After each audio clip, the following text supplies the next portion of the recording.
Alright, it's time.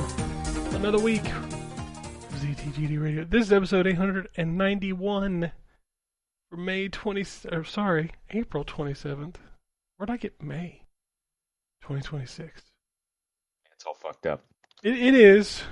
I've been having a week. Got a packed house this week. We have Anthony. Hello. We got Toots. What up? Got the Wombat. Yes, sir. And we want to welcome newcomer Dan to the show. Morning. Yeah, lots of... You might recognize Dan from the Stone Age Gamer podcast. I'm sure I pulled him from. Are you poaching? He's ours now, Chris. Why are you poaching? Yeah, is that what I'm here for? I'm here to like shamelessly self-promote and shit. No, but that's... Listen, I did that last week, and it was like, listen, I don't appreciate being a part of this commercial that you just I was put going to say, on. where's my check? Well, no, Where's it my was check? how it was done. It was how it was done. Was let's just go to the tweets. Oh, here's a promotion for Terrence's other podcast. Oh, but no, Dan is here because he reviewed Soros, which is out this week, I think. I don't even remember when the release date is. 30th. Yes, so it is this week. Okay. Yeah. It's nice, right? Like they let the reviews come out, a week before the game? That means they have confidence in it, which by the scores seems like they were correct. They definitely should. It's really, really good. All right. Well, let's get into the madness, because I know there are at least three big games to talk about, and Terrence has already dictated how the show's going to go. Since he runs two podcasts now, he's all like, I'm going to run this shit too. Right. Yeah, that's what it is. That's what it is. Like, I'm big boss now. I don't even know how many times this has happened. We need a fact checker with like close to 900 episodes. How many times has the Wombat gone first? I know, right? Great question. And the answer is probably the only times that's ever happened is when you and I have done shows where it's just the two of us. Yeah, I mean, that's fair. That's fair. I don't know who's gone first less, me or you. Probably you, Yeah, I would suggest. That's fair. But Well, you get to go first today. Today is one of those days. all right, well, just for Terrence, because he requested you. it. And Appreciate that. I am Thank you. nothing if not accommodating. So, apologies in advance for my voice if it cuts out. I'm not. It's not at its best and brightest today. So, yeah. I mean, I've played basically only one game, but I've played a significant amount of it, which is why Terrence wants me to talk about it. So I've been playing Crimson Desert. Finally pulled the trigger and bought that game.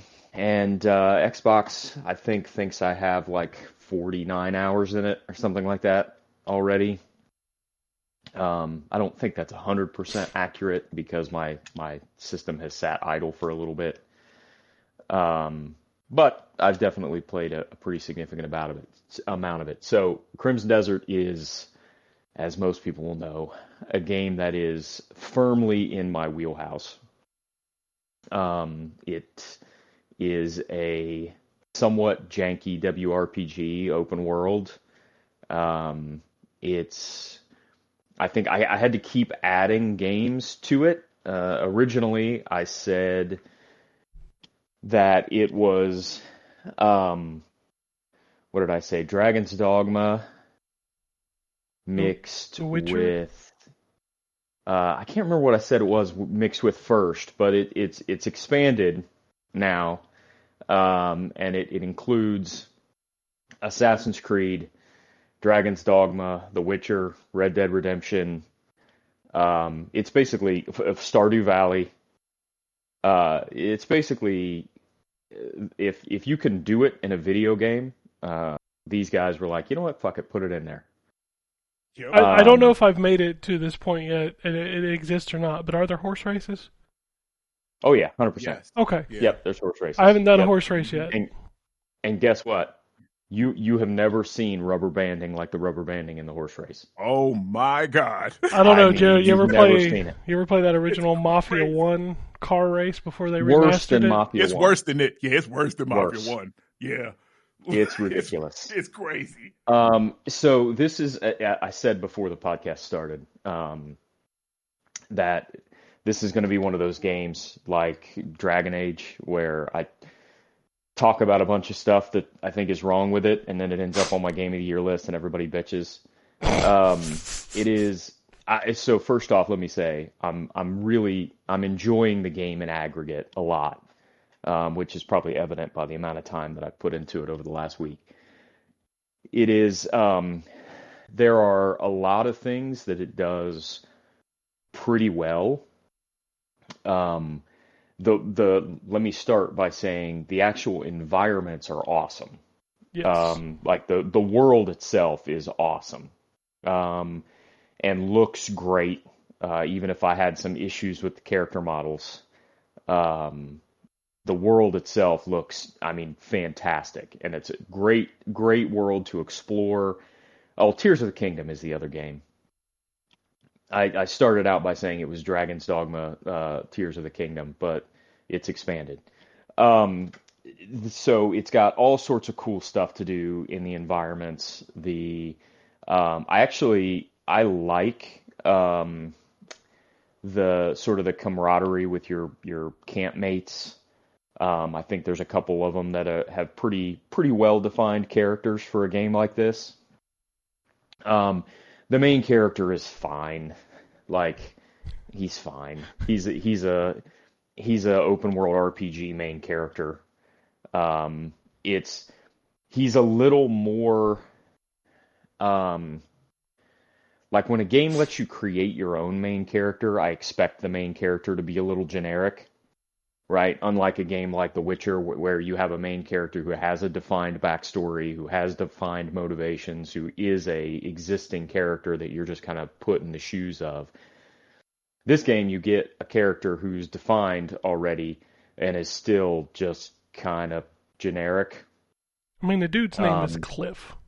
His name is Cliff with a K, so he's street. He's a little street. Yeah, that's yeah. But there are other playable characters supposedly. I have access to another playable character and have had access to another playable character for, I don't know, 25 hours, and I have not used her once. I mean, it's like GTA 5. You can literally just swap to her whenever you want to, and it'll move you to wherever she is on the map, and you just go from there, and that's super cool. But I have not used her once. I have not either, other than the time it makes you do it. Right. So yeah, I mean, there's a bunch of literally, if I sat here and just started describing systems, we would be here all day. I mean, it literally has everything in it. Mm-hmm. And they just keep adding shit. Like now you can have pets. It's got player housing that you can decorate however you want. It's got camp building. It's got farming. It's got animal husbandry. Mm-hmm. It's got cooking. A trade system that operates like the stock market. It's got cooking. It's got savings accounts that you can invest gold in and earn interest on. Yep. It's got all sorts of, your standard open world game quests. Including, sort of the base takeover quests where you have to get the percentage of enemies down to a certain amount.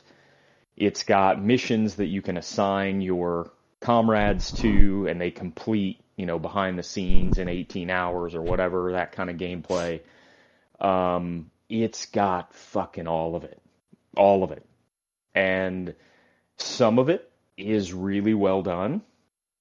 And some of it is like, man, you should not have put this in here. Because you did test it at all, and it doesn't work. Um, Yeah, like one of the biggest problems I had with the game was like there are things that it teaches you and you won't use that shit for like 10 hours 100%. and then it'll Yep. expect And you then to remember it and like yep. dude, I have no clue what you're talking about. Like how am I supposed to do The, that? there are puzzles in this game, okay, where this is like some of the worst. It's crazy because the game has so much stuff in it. They don't need to do like the standard open world RPG padding, but there are puzzles in this game where the only way, without looking it up on a walkthrough, to solve these puzzles is to find on the wall of the area a faded area map. I know where you are. Figure out what part. There's multiple. It's not just one. Yes. There's like 6 of these. Yeah. That find a faded map on the wall, figure out what part of the continent it is, look for the X's that are on the map on the wall, go to those places, find a symbol, and then come back to the dungeon so you can put the symbol in the order that it Turn wants the you dial. to unlock a skill point. No, that's called Reddit. That's called The Reddit. most. Yeah, I have not done one of those the way you're supposed to. I just look up the answer every time. I'm Same. like, I am not chasing that all the way around the map. God bless you people that have done all that. Just want to Yes. shout out to them. All right. Yeah, They're the shout real out to heroes. those people. So I am though, like I really like the story actually so far. Some of the boss battles have actually been really cool as well. Some of them are super obtuse, and they do like to introduce mechanics for boss battles that you don't use again, and or make you use mechanics to fight bosses that you haven't used in 10 or 15 hours. And they don't tell you that that's what you're supposed to do. It's just like, oh, you can either beat your head against the wall for an hour and a half, or use this one simple trick that you learned at the beginning of the game, and you can beat the boss in 2 hits. I need to Um, I need to talk to you about a boss fight. I don't know if you have fought this thing yet, so I'm not going to spoil it. But it Okay. requires you to use the axiom grip. yes. Okay. The control. This kind of ties into the controls being a giant pain in the ass. Do you know how hard it is when that thing is bobbing and weaving around, where you have to hold in the left stick, then try to aim at it before it hits you, so you could grab it, and then before it does something to you, you got to pull it back and go through the animation. That boss fight can kiss my ass. Yeah, there's several boss fights in this game that are like you have to some of them you have to get above this boss, and you have to use the downward force push thing. Like there's a bunch of goofy, but there are some really good boss fights too. The human to human boss fights in this are actually pretty good. Yeah, I have no problem with the human boss fights. Yeah. So the key so just to kind of summarize the joy and the problems that I have with this game. So as we talked about a lot when I was going through Dragon's Dogma, for me, the best kind of adventure games are the ones that have adventure in them. And Dragon's Dogma was a great example of that, both the first and the second game, because fast travel was super limited, and every time you went to go on a quest, it was an adventure. You had to make your way there, fight enemies along the way, stick to the roads, try to get it done in the daytime, blah, blah, blah. You don't have as much of that, like the daytime stuff in this game, but it does kind of have that same sense of adventure. But one of the mechanisms that's in this game is the trading mechanism, where eventually you'll unlock, and it takes a little while and some work, but you'll unlock a trade wagon for your camp. That is a horse-drawn wagon that you can load trade goods into. And so I was so excited to get this thing unlocked and to try it out because I don't know, I'm a dork, and that kind of mechanic where it's like buy these goods in this area and then truck them across the continent to this area and sell them for more money, and buy new goods there and bring them back and sell them for more money. I don't know, I like that stuff. So I was excited to try this mechanic out. So as soon as I get my trade wagon, I had like, I don't know, 12 trade goods spread across 6 different things at this point in the game. I just didn't have a whole bunch of them.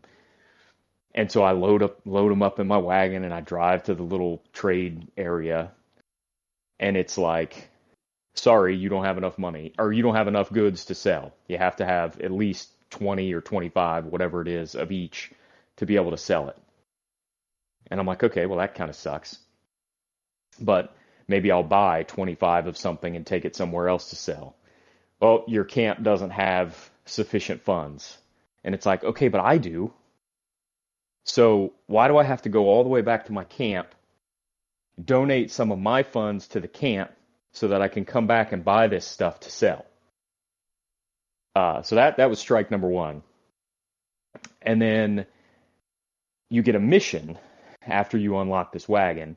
You get a mission to go there, buy some stuff, and take it up to sell. And so I start doing that mission. And this game, like the last game that I played, which was Kingdoms of the Dump, has a dedicated unstuck feature where if you get stuck in the environment for some reason or another, you can unstick yourself. In this game, when you're driving the wagon, the unstick button is the start button. I don't know what the hell it's called on an Xbox controller. I'm going to call it the start button for the rest of my life. The problem is the start button is also what I use to access the map.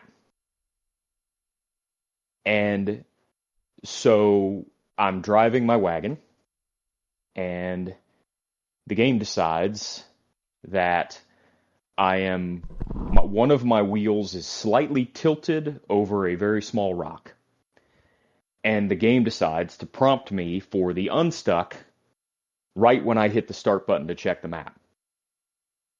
And so what happens?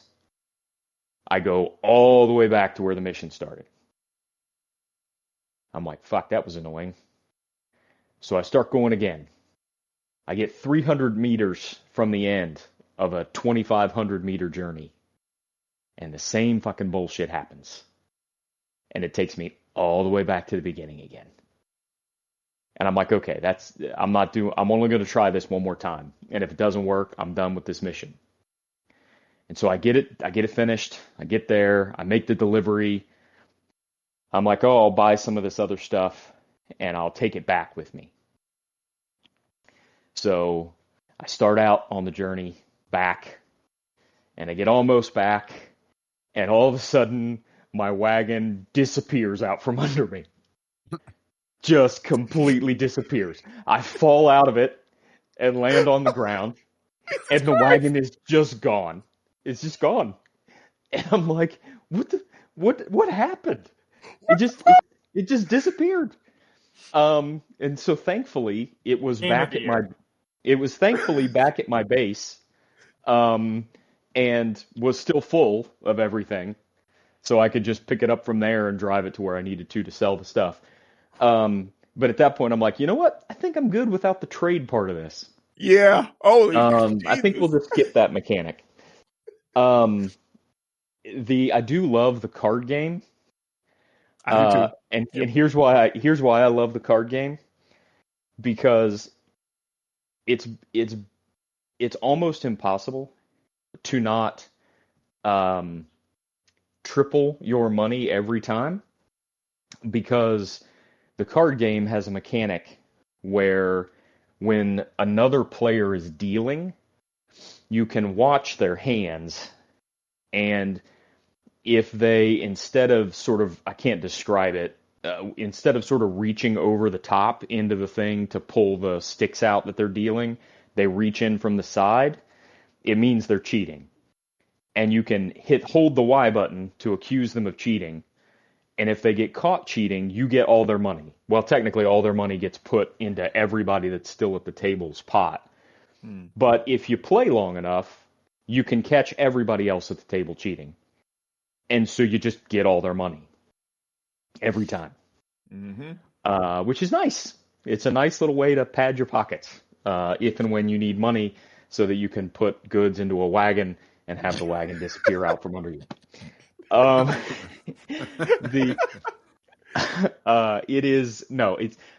So like that is the perfect example of, oh, and by the way, while you're driving the wagon,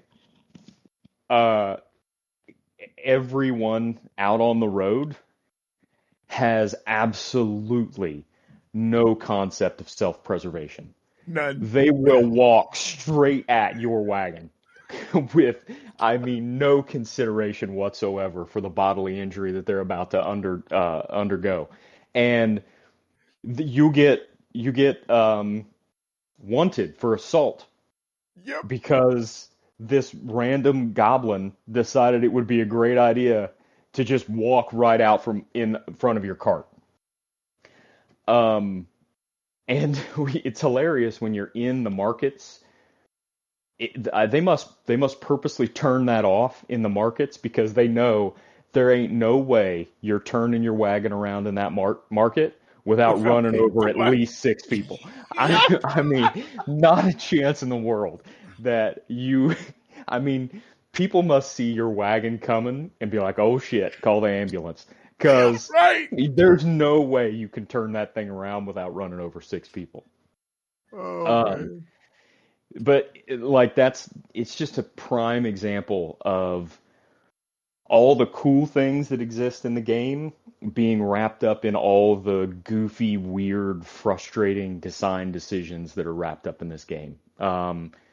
So it's a tough game for me to talk about because I do enjoy so much of it. But there are parts of it where it's like, nope, yep, just never going to touch that mechanic again because it is awful. Just awful. But you can kidnap goats and keep them. Why? You can just find them. You can just find them. The game tells you to. I missed that. Okay. Yeah. I didn't realize When you get the ranch, have you unlocked the ranch yet? I haven't. Okay, Damn, so you there's get a ranch. ranch.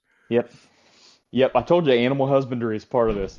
So you get a ranch, and you can just kidnap animals as you see them and take them back to your ranch, and now they're your animal. Nice. And if you have several goats, because it does not have the testicle technology, it's impossible to tell what gender of animal you've picked up. You just put a bunch of animals together and maybe they have kids. And if they're goats, they'll definitely have kids. They definitely will, yeah.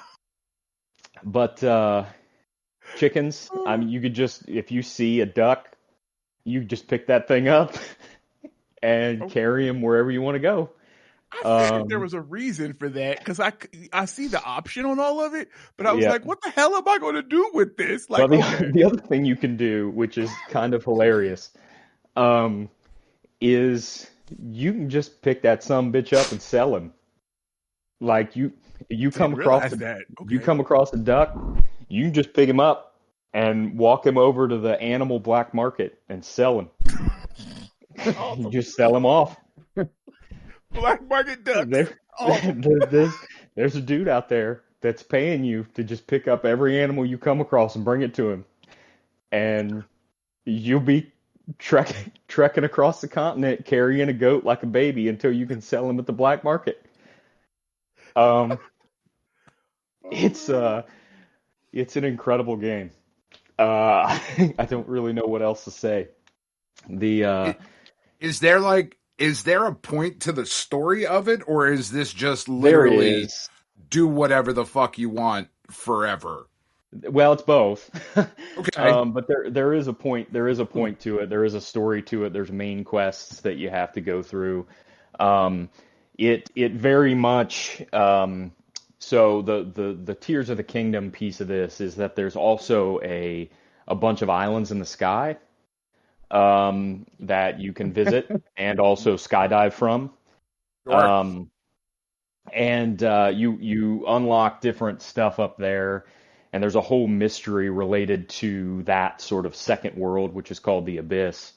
And there's a whole bunch that goes along with that piece. So the story is about that sort of side of it. And then also there's some more like, I don't know, your sort of clan gets killed, gets at the very, very, very beginning of the game, your clan gets sort of wiped out by this other clan, and so you're trying to rebuild to get back at those guys while also trying to solve this other world mystery. I actually like the story. I think it's pretty good. It's not high fiction, but it's pretty good. It's gotten better. Yeah, so I actually am enjoying it now. But yeah, I mean, it's again, there's so many different mechanics and stuff in here that we could keep talking about them forever. But it's one of those games where, like, if you like open world RPGs, you should probably just play this one. Just keep your expectations in check, because it can get a little janky. The combat's pretty good, but it can also get a little janky. Sometimes you'll like the buttons don't seem to do what you expect them to do when you expect them to do it. So sometimes I find myself trying to double jump, but jump, double jump, and the flight button are all on the same button. Yep. Why not? So sometimes you try to double jump and you fly instead, and sometimes you try to fly and your guy just falls because apparently you press the fall button. Mm-hmm. Had that happen. Yeah. The other thing is that jump is also on the button that makes you pick up stuff that's around you. So sometimes you think you're going to jump and you pick up a grasshopper instead. Yep. I'm like, oh, great. Now I got a grasshopper. So now I got a grasshopper, and I'm not up Is there on a that dude ledge. in the market waiting for the fucking black market grasshoppers? Is that a thing? No, but you can crush them up and turn them into dye. Yep, that's what. Yeah. Okay. No, that makes way more sense. Yeah, Right. I did also. I captured some lizards and salamanders and birds that I can butcher. That's the option that is given me in the menu.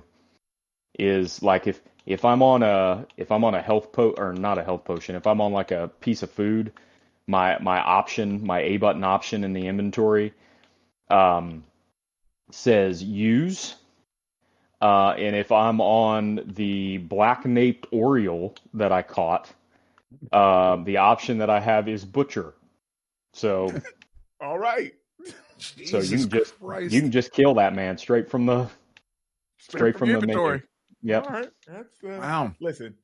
So if you ever wanted to eat oriole, I guess this is your chance. Who doesn't? I've been sitting here waiting for the opportunity. Well, I can tell you that when you butcher him, you get small bone, 3 feathers, and 1 lean bird meat. So. Okay. Yep. Yeah, I mean, this game's just fucking crazy. Like, I don't. It's impossible to describe. You get a pot that can hold basically everything. Yep. So you can pick up giant, like, things with it, but only certain giant things. It's a crazy game. It feels like an insane person made it. Yeah. So speaking of Stardew Valley, the thing in Stardew Valley where every year they have the giant communal soup where everybody just brings an ingredient and drops it in the soup and nobody knows what the ingredients are going to be. That's the way it feels like this game was made. They're just like, you know what? Come with every idea you have and we're putting it in there. It doesn't matter if it works. We're putting it in. See, I like it too, that Key and Peele sketch where they were like planning out Ghostbusters 2, and he's walking in there and everybody's picturing that. It's in the movie. Gremlins like, 2. This is what Gremlins 2. That's what 100% what it is. Yep. This is how they did Crimson Desert. Hulk Hogan's going to be in it. Bat Gremlin. Brainy Gremlin. Brainy Gremlin. Yeah. Well, it's in the movie. It's crazy how much stuff 100%. is in here. That's 100%. I love the combat because I'm sure you probably already done this. I just be dropping RKOs on people. I love dropping RKO. Yep. I just learned the clothesline. I just learned the clothesline. I don't know if you've tried it, but if you try to use the RKO move when you're in the fist fighting arena, you get disqualified. I know. I was so mad. I was like, how does that not count? They're like, nope, that's not fist fighting. Yep. It's like, well, it sure looked like fist fighting. Right. Yep. I love it. I sure diamond cuttered that man into oblivion, and you told me I was disqualified. Like the shockwave that you do from that thing is incredible. Like I love that move. Like the game's good. The combat is a lot of fun, and it's like the very first time you go into one of the bases that you have to conquer or whatever. Mm-hmm. I was like, oh my God, there's so many people. I'm going to get killed. And then you start fighting them. It's like, no, you just slaughtered a whole bunch of people because you just bounce back and forth between people. And some of the combat encounters can get pretty intense because this is not one of those games where the dudes will just sit and wait for you to fight one guy. Yeah. Like you're going to get 16 people are going to try to hit you at once. But thankfully you can kind of bounce back and forth between them pretty easily. So that is until you get in an animation and hit an exploding barrel. Oh yeah, brother. Yep, that's happened to me multiple times. When you RKO people, that happens a lot. Exploding barrels. Yeah. There's the exploding barrels do not discriminate. No, that's pretty much the only time I die is when I hit an exploding barrel. Me too, actually. Yep. But yeah, I mean, I don't know if anybody else has anything to say about Crimson Desert, but so one other thing I'll mention, is that it's very easy to steal stuff in this game, but I guess because it's so easy to steal stuff in this game, they decided to add this goofy ass mechanic where the steal button is grayed out unless you're wearing a mask. Yeah. And so I just noticed that I'm still carrying a goat. I've been looking in my inventory and stuff while I was talking to make sure that I covered everything, and I just spun the camera around and realized I'm still carrying a goat.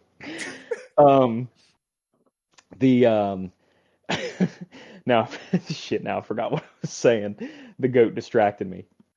The mask. The mask, yeah. Commit crimes. So I'm running around in full plate armor with a full plate helmet. But for some reason the only way that I'm allowed to steal anything is if I somehow also put a tiny little mask on underneath the helmet. And then the steal button is not grayed out anymore, and I can steal it. The game also tells you that if you just walk around in a mask, people will be suspicious of you, and I haven't seen that at all. When people see me in a mask, they act exactly the same way as they act when I'm not wearing a mask. So I'm not sure what that is. I haven't tested that.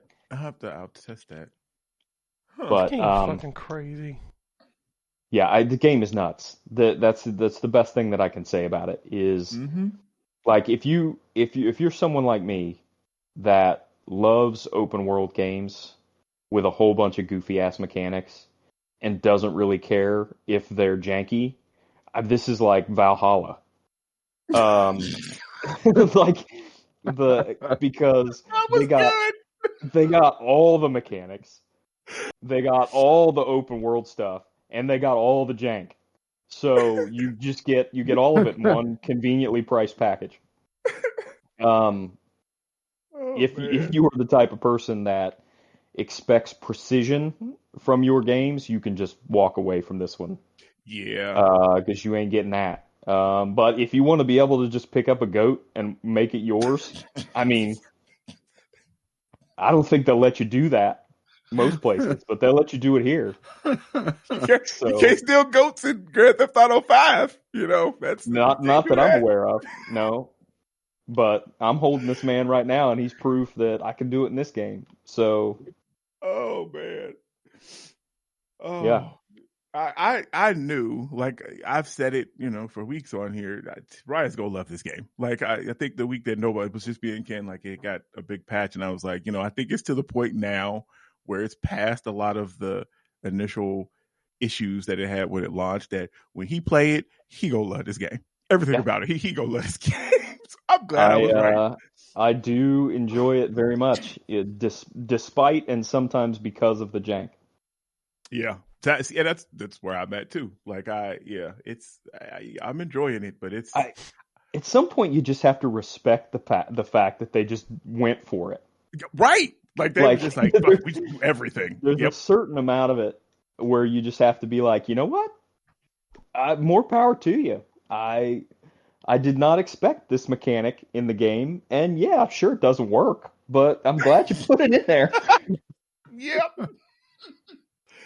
They've also now added, so in addition to the pet mechanic, one of the pieces of the pet mechanic is you can add like basically a bird bath that will lure birds in, so you can make them pets as well. So this is distinct from the birds that you can butcher in your inventory. Yep. You can also make them your pets. And your I haven't figured out yet, by the way, your guy has nature magic. Yes. And when you call in your horse, or when you call in, like if you have a pet dog, if you call in your dog, they appear in a burst of nature magic. Yep. Yeah, sure, why not? I haven't yet figured out if it's because the dog and the horse also have nature magic, or if it's because I'm producing them. But yeah, it's great stuff. It's really great stuff. My wife came in when I was playing, and that horse appeared, and she was like, and I was like, listen, it's magic, all right? Don't worry about it. You don't need to worry about it. Ether. He comes in a cloud of leaves, and you just got to deal with it. Yeah, don't worry about all of that. And if you can't deal with it, maybe this isn't for you. Man. But anyway, that's I think probably enough Crimson Desert from me. But I don't know, man. If you're the same kind of sicko that I am, you should play this game, because there's just so many parts of it that are completely absurd in the best ways. Ken, I know you've had some other problems with it. Oh yeah. This game is a magical experience. It's a magical experience. That's a great way to put it. I think I played a mission last night where I had to go with one of my companions to the town to pick up some all of those missions. To pick up like she was buying some cloth and I had to get some meat. Well, there was nobody, like the town was. It was like 1:00 in the morning. I'm like, all right, well, I'll sit on the bench and wait. This drunk guy comes up and starts telling me the story, and then he sits on my lap, and I'm like, what are we doing? So I got up and I went to a different town and I bought the meat, and then they told me I was supposed to meet somebody, and it was during the town fair, so like all these like clowns were like blowing fire and stuff in the town square, and she never showed up. You got stood up, man. Yeah, she got blocked by. Like I'm standing right on the X where she's supposed to show up, and it's like she doesn't show up. And I was like, you know what? This is probably a good time to say. It's kind of like when I was doing the mission for the kiln, and you have to pick it up with the magic and set it on top. Yep. And like, the pieces just disappeared, so I couldn't put it back together. Damn, I didn't have that problem. Yeah, sometimes stuff in the environment just kind of, the collision detection goes into a sort of seizure, and it just disappears. Yeah. So two things. One, have y'all noticed that, because I heard you talk about 1 a.m. and stuff, that it be super bright when it's 1 a.m. and 3 a.m. and you like, what the hell? Yeah, it's Have you like noticed that? in that aspect, it's like the anti-Dragon's Dogma. Yep. I mean, it's bright as hell at 1 Mhm. a.m. in this game. Yep, I Yeah. have noticed that for sure. And then, damn, I forgot what the other thing was now. Shit, it was definitely the the only thing that I guess I like and I dislike about the game is that it just doesn't tell you anything. And I feel like there It comes a doesn't, yeah. point where you have to at least tell me something, you know? Like, Yeah. don't just drop me into a situation and be like, go. Like, Figure it out. okay. Like, Good luck, this man. game does this to you a lot. It So does, yeah. that's a little frustrating. But outside of that, like, it's like you said, moment to moment, you know, you run into some crazy stuff. Ken got, you know, told a story about a drunk man who then sat on his lap. Like, you know, that's crazy. Like, that's so I don't know. To be fair, that's just like a normal Saturday for Ken. I mean, that's fair. That's fair. That's what I've heard. That's what I've heard. I like to party. All right. Oh, yeah. I mean, I can't. There's not really much else to say about it. You either listened to me talk about it and are like, shit, man, that sounds cool as hell, or you listen to me talk about it and you were like, there's not a chance I'm ever playing that game. And it's just sometimes it just be like that. I'm sorry. I just saw this picture. I assumed that you were traveling with the goat, like slung over your shoulder, because it's, you know, man. You're lovingly cradling this goat in your arms. He's just a baby goat. Yeah, he's one of the family. Like, look at him. He's just a baby. He is struggling less than I would have expected after I kidnapped him from his family. But he's chill. This is fucking insane. This is because I'm always looking at shit, right? Because I don't have a very good gaming PC. My PC is fucking old, but I just got a Mac Mini recently, right? And I'm always looking at stuff. I'm like, oh, you know, there's a native Mac OS version. Sweet. I might check this out. And I've gone back and forth on this one so many times, and like the general sentiment, I think basically everything you just said was like, I love this game and can in no way recommend it to anyone else. Yeah, I mean, it's a great way. It's a great way to put it. It is. Yeah. I mean, it is a direct shot into the kind of games that I like, and it is absolutely chaos. Yeah, this is fucking bananas, man. Yeah, it's crazy. It is crazy. All right. Well, let's move on because that's a lot of Crimson Desert. We've talked about this game a lot. Yeah. Anthony, I know you've been quiet. He's like, "Fuck this game." No, it's not that. I'm addicted to vampire crawlers. Okay, well, you can talk about that. All right. So I'm pretty sure Ponkel is doing some like really weird stuff behind the scenes because boy, Ponkel's games really know how to like feed that part of my brain that's just like number go up. Oh my god. I like this more than Vampire Survivors. Now I like dungeon crawlers, like tile-based dungeon crawlers.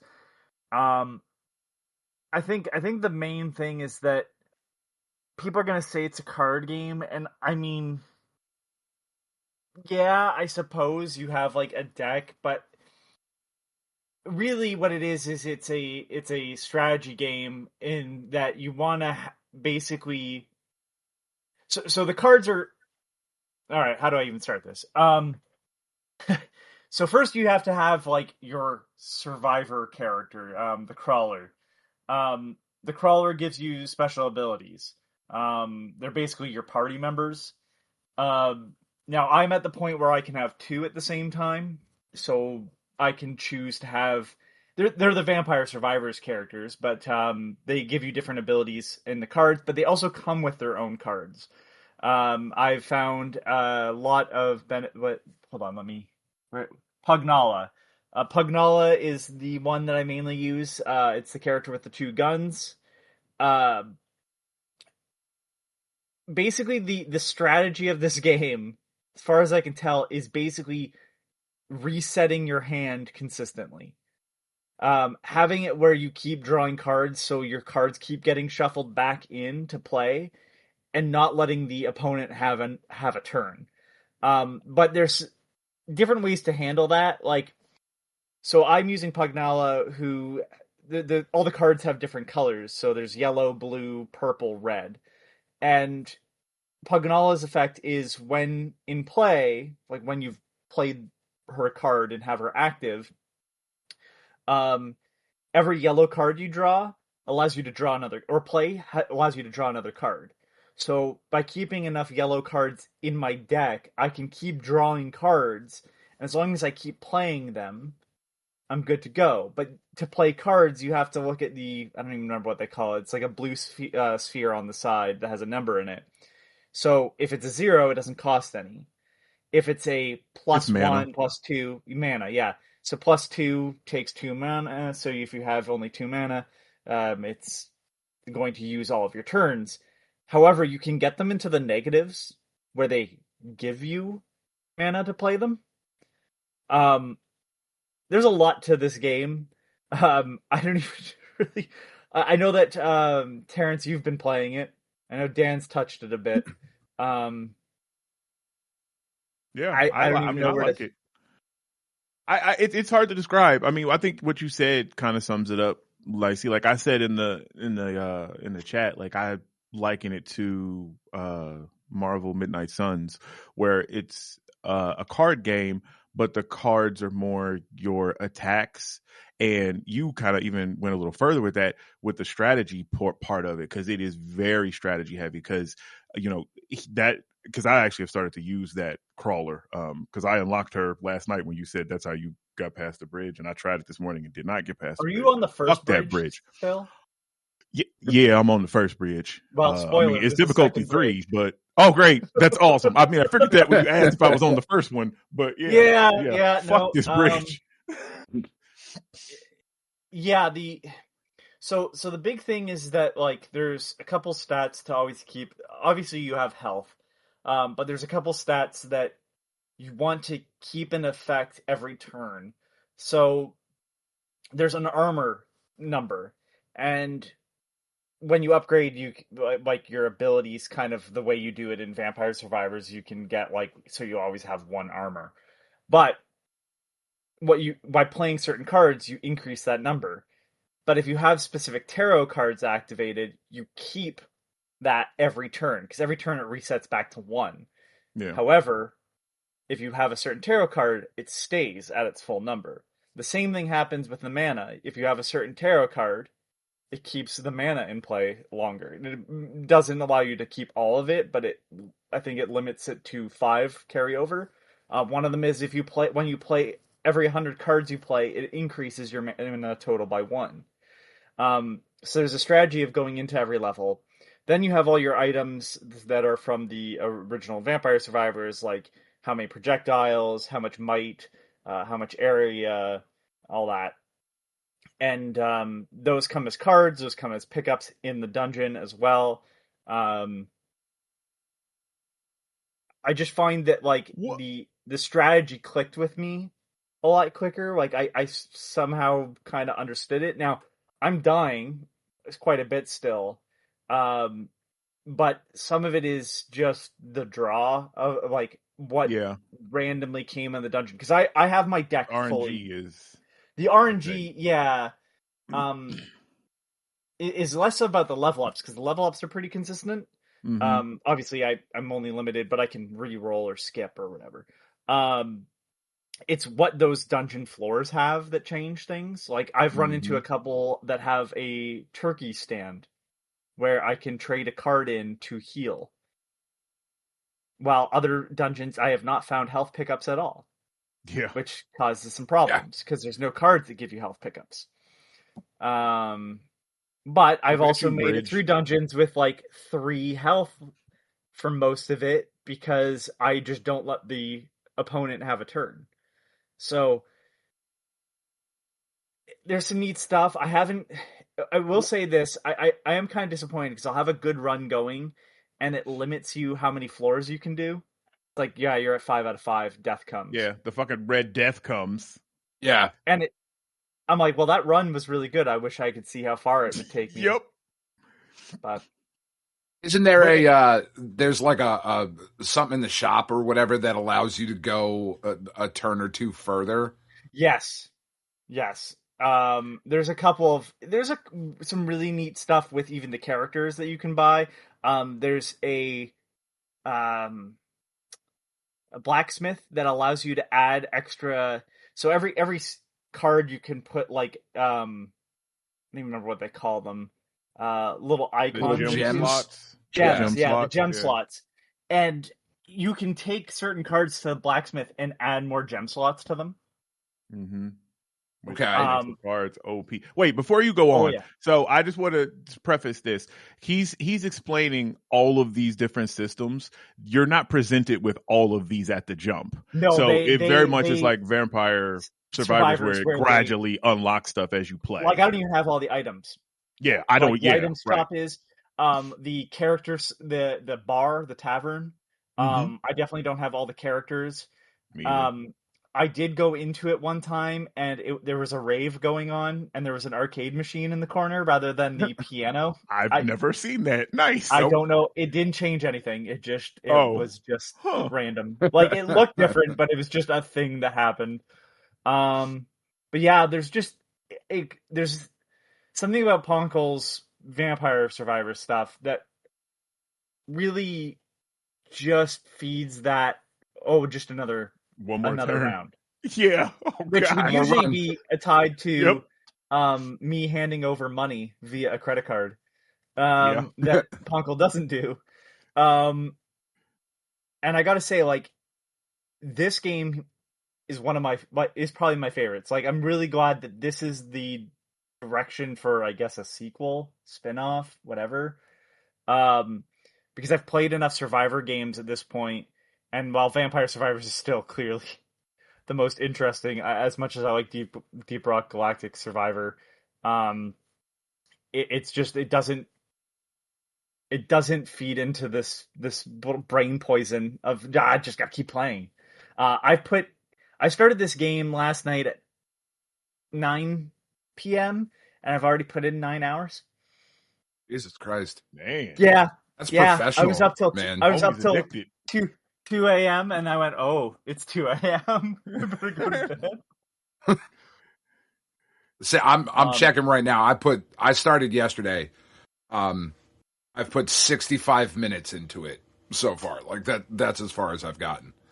But I think like it is really weird to describe because like you're saying, like that card mechanic really is just there to determine what you can do in that turn. It's not the Midnight Suns comparison is really good, right? This isn't a card game the way fucking Magic the Gathering or Snap or any of the. It's not even a card game the way Inscription is a card game. Yeah. Right? Like it's different than even that. It really is its own thing. But this really does have that little extra something. Like what was the last one they put out? It was like Berserk or Die, I think was the other Ponkel thing that came out like last year. So yeah, the Ponkel Presents. Yeah, where like you just mashing on the keyboard. And like I jumped right in and was like, fuck yeah, Vampire Survivors is incredible. It's the best $5 you could spend, whatever. I'll definitely throw money at these guys. And I think I played that for 25 minutes and it just like that wasn't for me. It didn't click at all. This kind of clicked right away. And like I was saying, I think before we started officially recording, I can see the bigger picture in this somewhere of like as you're trying to build up your mana combos and like all right, I've got 3 mana that I can spend right now and I've got cards that cost 0, 1, 2, 3, is I think about as far as I've gotten at this point and trying to figure out all right, I'll play the 0 cost card, like I'll play the whip and then spinach and then I'll go back and hit another whip and then armor or whatever I had, and try to get those multiplied. There's so much going on in just a little bit, and it has that addictive quality where I stopped playing because I was like, all right, it's Saturday. I got to go spend time with my family. Bunch of assholes that are like, come be with us and love us. And I'm like, fuck, fine, whatever. Okay, watch the boys. It's fine. Rather just, like, I want to be playing this, Drew was mentioning this, and we all know Drew doesn't play video games anymore. It is. I think he mentioned Balatro, and there's a lot of that in this too, where rather than having like the Joker cards sort of determine how you're scoring points, it really is those gems because like I posted a screenshot of like a card I completely broke. It was a weighty tome. It was a 2 mana cost, but it gave you 3 mana. And to explain that, because it doesn't seem like there's a cost benefit because you're spending 2 to get 1, but the way you kind of build combos is you count numbers upwards. So if it's you have a 0, 1, 2, 3, if you play them and have enough mana to play them all, by the time you get to 3, the benefits of the combo is way higher. Now, there are some ones when if you're getting minus cards, you can go from minus, like, I think I've had -2, so that was +2 mana, +1 mana, 0, which cost none, 1, 2, 3, and did massive damage off of that. But the weighty tome, what I did was I put a return, so when I played it, it returned to my hand so I could play it again, and it refunded the cost of playing the card. So it gave me 3, didn't cost me 2, returned to my hand, and gave me 3 again. And so I was using that. Yeah, so I was using that because the character I play as has guns that, when you can get them into a combo, they do way more damage, especially if you play them back to back, because they have the blue pistol they shoot from their left hand, and the red pistol they shoot from their right. And when you have those going, it's just particle effects on the screen. Like, pixel art is unviewable. There's it's interesting how they do some of the mechanics too. So like the freeze comes in as a wild card, which is the same sort of thing that they had in Vampire Survivors, but that wild card can go anywhere in a combo. So if you play the wild card, you can just play a 2 or a 3 right off of it and get the bonus of it being in a combo. You obviously don't get the full like ×1 or ×2 or whatever, where it would be if you played from a 0. But yeah, you can get benefits like that. It's the card game is there, but it's really more of just stacking attacks in a specific order. Now, Ken's probably like, fucking, I don't want to play card games, and he's probably right, because he doesn't like Battle Network. And I'm a huge Mega Man Battle Network fan. Yeah. And that's how you did attacks in that, where you'd have cannon A, B, and C, and if you put them in A, B, and C order, they became a super strong attack. So you can make super strong attacks out of really basic cards. You can kind of do that in this game. Like I have, like there's a certain attacks that or gems that you can put in that do like 10% of the health of the enemy. You put them on lower cards. Now those lower cards are doing almost as much of attack as some of the higher ones, especially when you're fighting bosses. Yeah, it's just basically take the mechanics and break the game, please. And my brain's just clicking with it, which isn't normally the case, but like, when it happens, goddamn. And yeah, I just keep bashing my head on it, like against it, just to see what better combos I can build. Like right now, I'm using 2 characters that have abilities based off of yellow cards, so they have sort of a feedback loop into each other. But I've also tried it where I had 2 characters that had a similar effect but used different colors of cards. And how they work together. And there's a lot of synergy, I hate that word, but it's what I'm going to use, between characters you can choose. Also, the music kind of slaps. I'm pretty sure the track that plays in the area I'm in right now is by Yoko Shimomura. who's done music for everything. She's amazing. So yeah, God damn it! Like, what is this game? Like $12, $10 Bucks. American? Yeah, And it was I got it. You get a discount on, if you have Survivors. Yeah, if you have Survivors, it's like $1 or $2 off. It's also on Game Pass. And it's on Game Pass. So, Ken, you don't even have to play. Just give it a shot. Give it a shot and come back and tell me I was wrong. I didn't even install it. I don't know. All right. No. I wanted to get to other stuff this week because I also have Tamagotchi Life. But man, I don't know what happened with the weather, but I was so not feeling well most of this week. Migraines and stuff, so that's fun.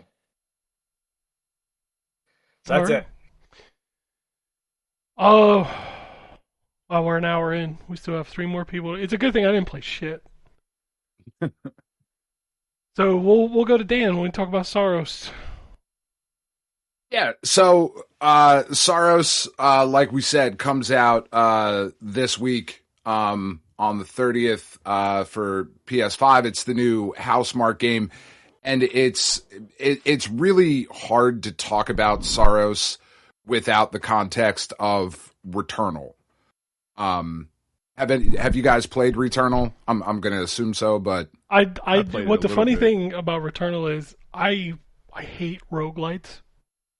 I liked usually do too. I liked Returnal. Right? Yeah. Yeah. Returnal is one of those games where it's like you fucking throw your head against the wall for hours and hours and hours, and then eventually you start to break through a little bit and you start to make a little bit of progress, and the game just starts to feel really good. This like third person bullet hell shooter thing that Housemarque does, they do really, really well.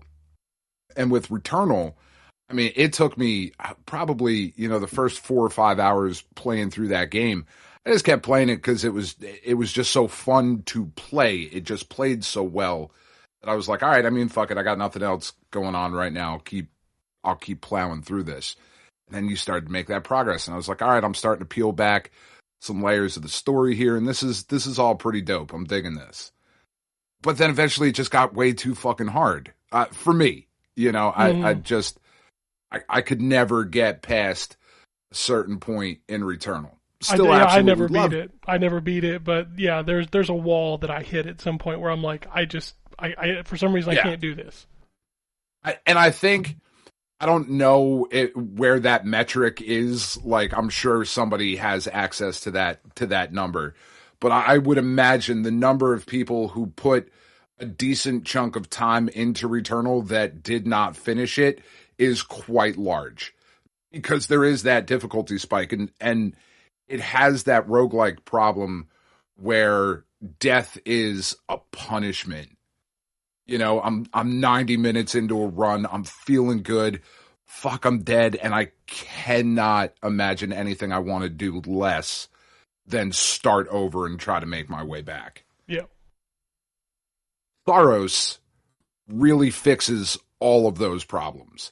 Like, the first major difference is that runs in Saros are 20 minutes, 30 minutes on average, is about what I had with all the time that I spent with it. And then I read through a bunch of other reviews, from lesser, more important websites. But everybody else seemed to have a similar time, right? And it's got that same kind of basic formula. This is Housemarque calls it a looper shooter, right? Is their thing, where you go out, it's this bullet hell third person action adventure. There's some platforming. There's the shooting mechanics are all there. All of that's really good, but you're going to die and you're going to get put back to your base. And you're going to have to go out and explore the world again. It's got that basic formula, but by making the run shorter and adding a permanent upgrade system, it makes this game so much more manageable and so much more enjoyable because of it. The first boss, right? So it's broken up into a bunch of different biomes, and they're all really pretty, but all really gross at the same time. I mean, it's a gorgeous game. It's one of the few times where I've really wanted to have a PS5 Pro, where I was actually like actively sad that I didn't have one. But you play through this first biome, and you're making your way through, and there's a lot of fucking tentacles. There's a lot of tentacles. So if you're into that, this is a game for you. No judgment, but it is there. And about halfway through, right, you're kind of progressing through and learning the mechanics of the game, and halfway through the biome, you find that there's this little portal on the ground, and it's got a bunch of like weird hands sticking up out of it, right? And you shake hands with one of them, and an eclipse happens, and then everything gets harder, and that's where you start making your way towards the boss of the first biome. And after you beat that first boss, things really start to get a lot more clear as to what you're supposed to be doing, but it also gives you access to this thing in game that they call the Carcosan modifiers. This game takes place on the planet Carcosa, which is apparently, this is according to my kid, I haven't read The King in Yellow, but it apparently comes from The King in Yellow. I know that there was a lot of stuff that like Lovecraft pulled from that original King in Yellow story with Carcosa and just some of these other like cosmic horror type things going on. It's if you saw the first season, what was 15 years ago, 10 years ago, of True Detective, there's a lot of like King in Yellow references in that too. You, sir, should unmask. But I wear no mask. But I wear no no mask. No mask. Yeah.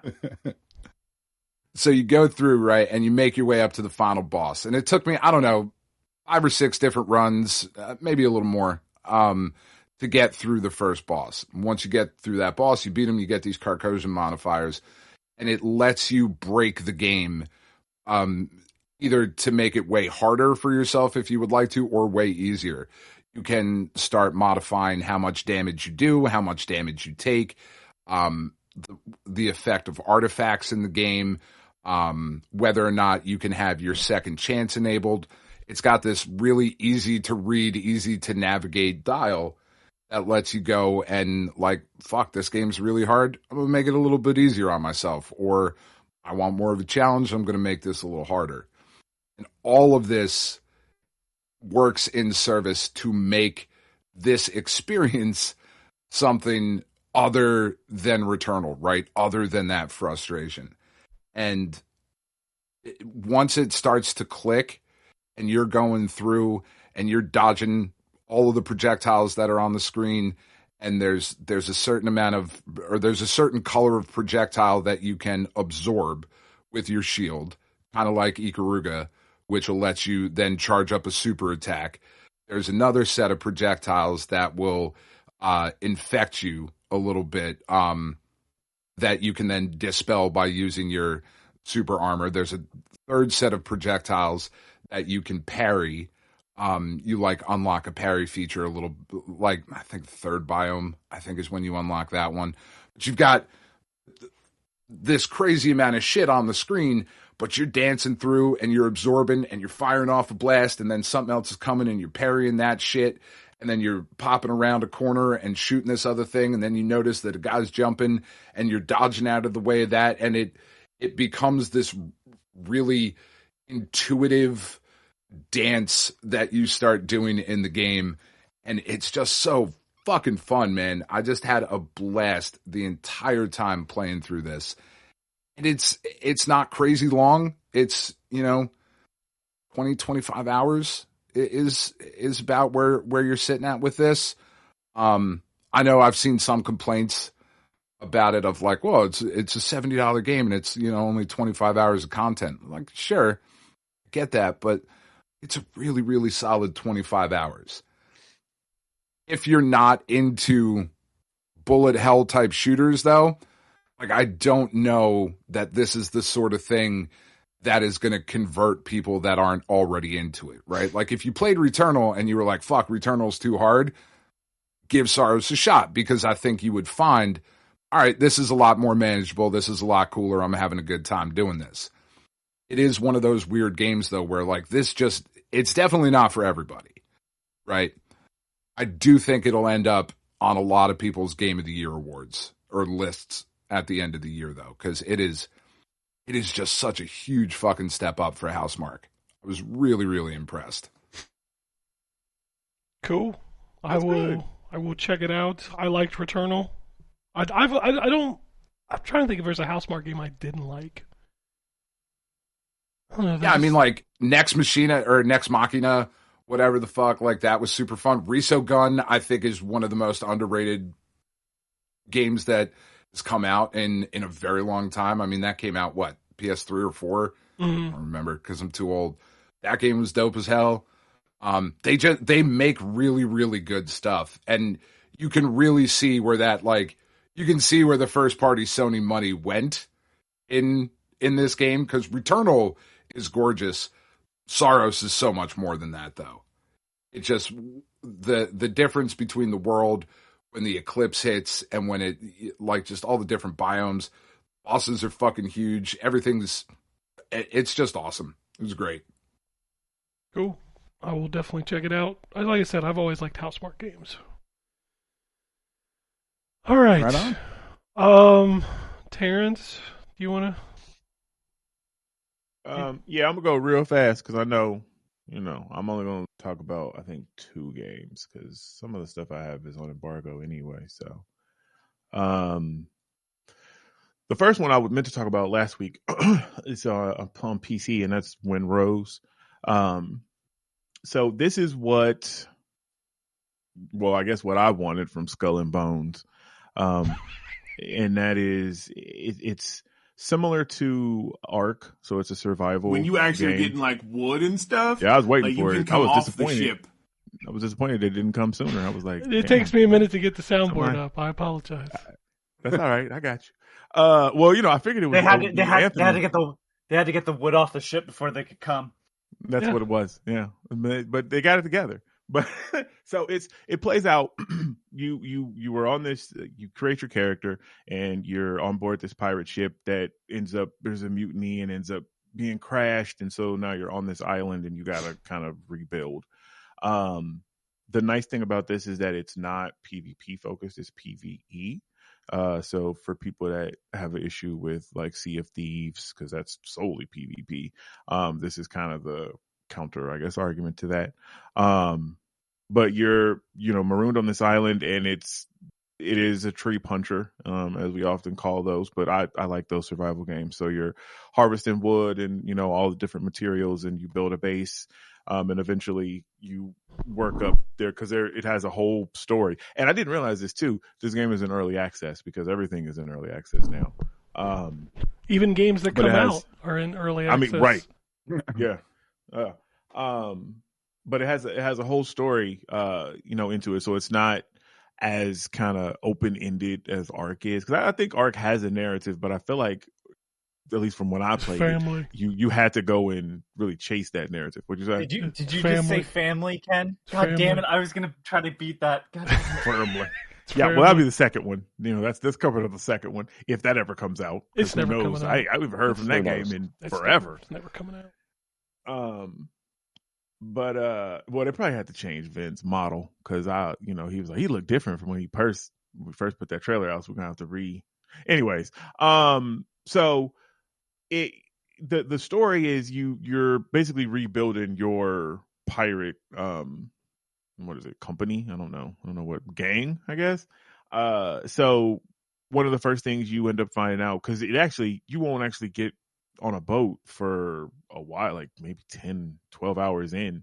A lot of it is island focused, where they're just kind of showing you systems and stuff.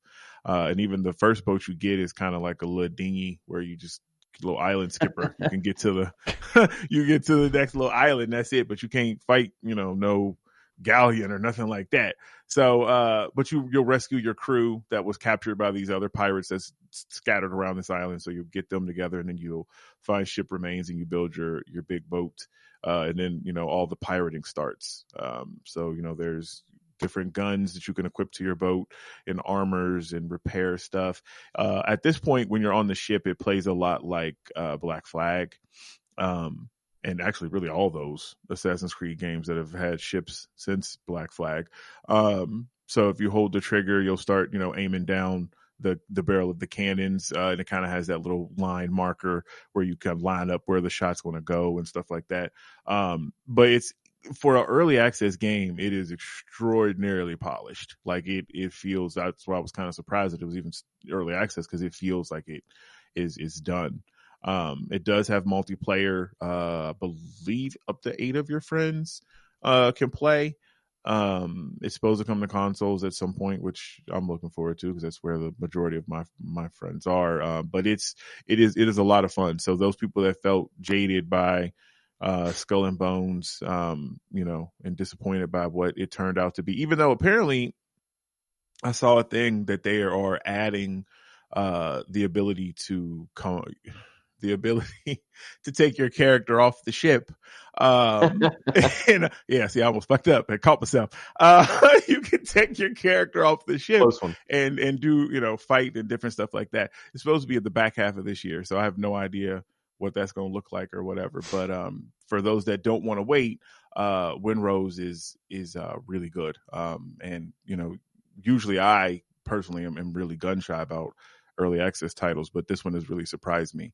And the studio is found great success because of it. I saw that I think they've sold like 1 million or 2 million copies. And this is an indie studio that doesn't. This isn't one of the bigger ones. So it seems to be done by a passionate team who is, all hands on deck, pun intended.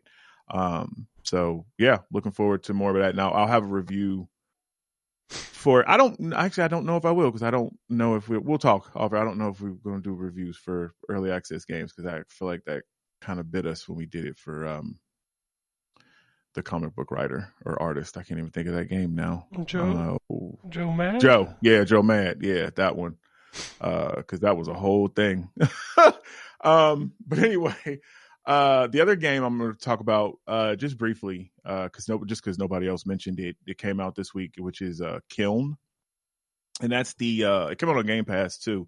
That's the game from Double Fine, and it's a pottery brawler, is what they're calling it. So it is a multiplayer game. It's 4v4. The overall objective, I think I might have briefly talked about it because I played an alpha couple weeks ago, maybe about a month ago. But the overall objective is to douse the opponent's kiln, put out the fire. And what you do is you start off as this little orb thing, and you can, design it, give it eyebrows, and make it look kind of how you want. And it can inhabit these clay pots. And so you're given this, lump of clay, and they put it on the spinning wheel, and then you just make a pot. It's very, very easy. I thought it was going to be more difficult than it is. You just kind of hold A, and then move your stick up, down, left, right, and you manipulate that clay into whatever kind of vessel you want. I think there's like 9, maybe 10 different vessel shapes that you can create, and they each do something different. And then of that, there's also sizes. So there's large, medium, and then small. The small being your way faster, but you obviously can hold less. And the large ones, they're slower, but they can hold a whole lot of water, because you have to go and get water to obviously douse the opponent's stuff.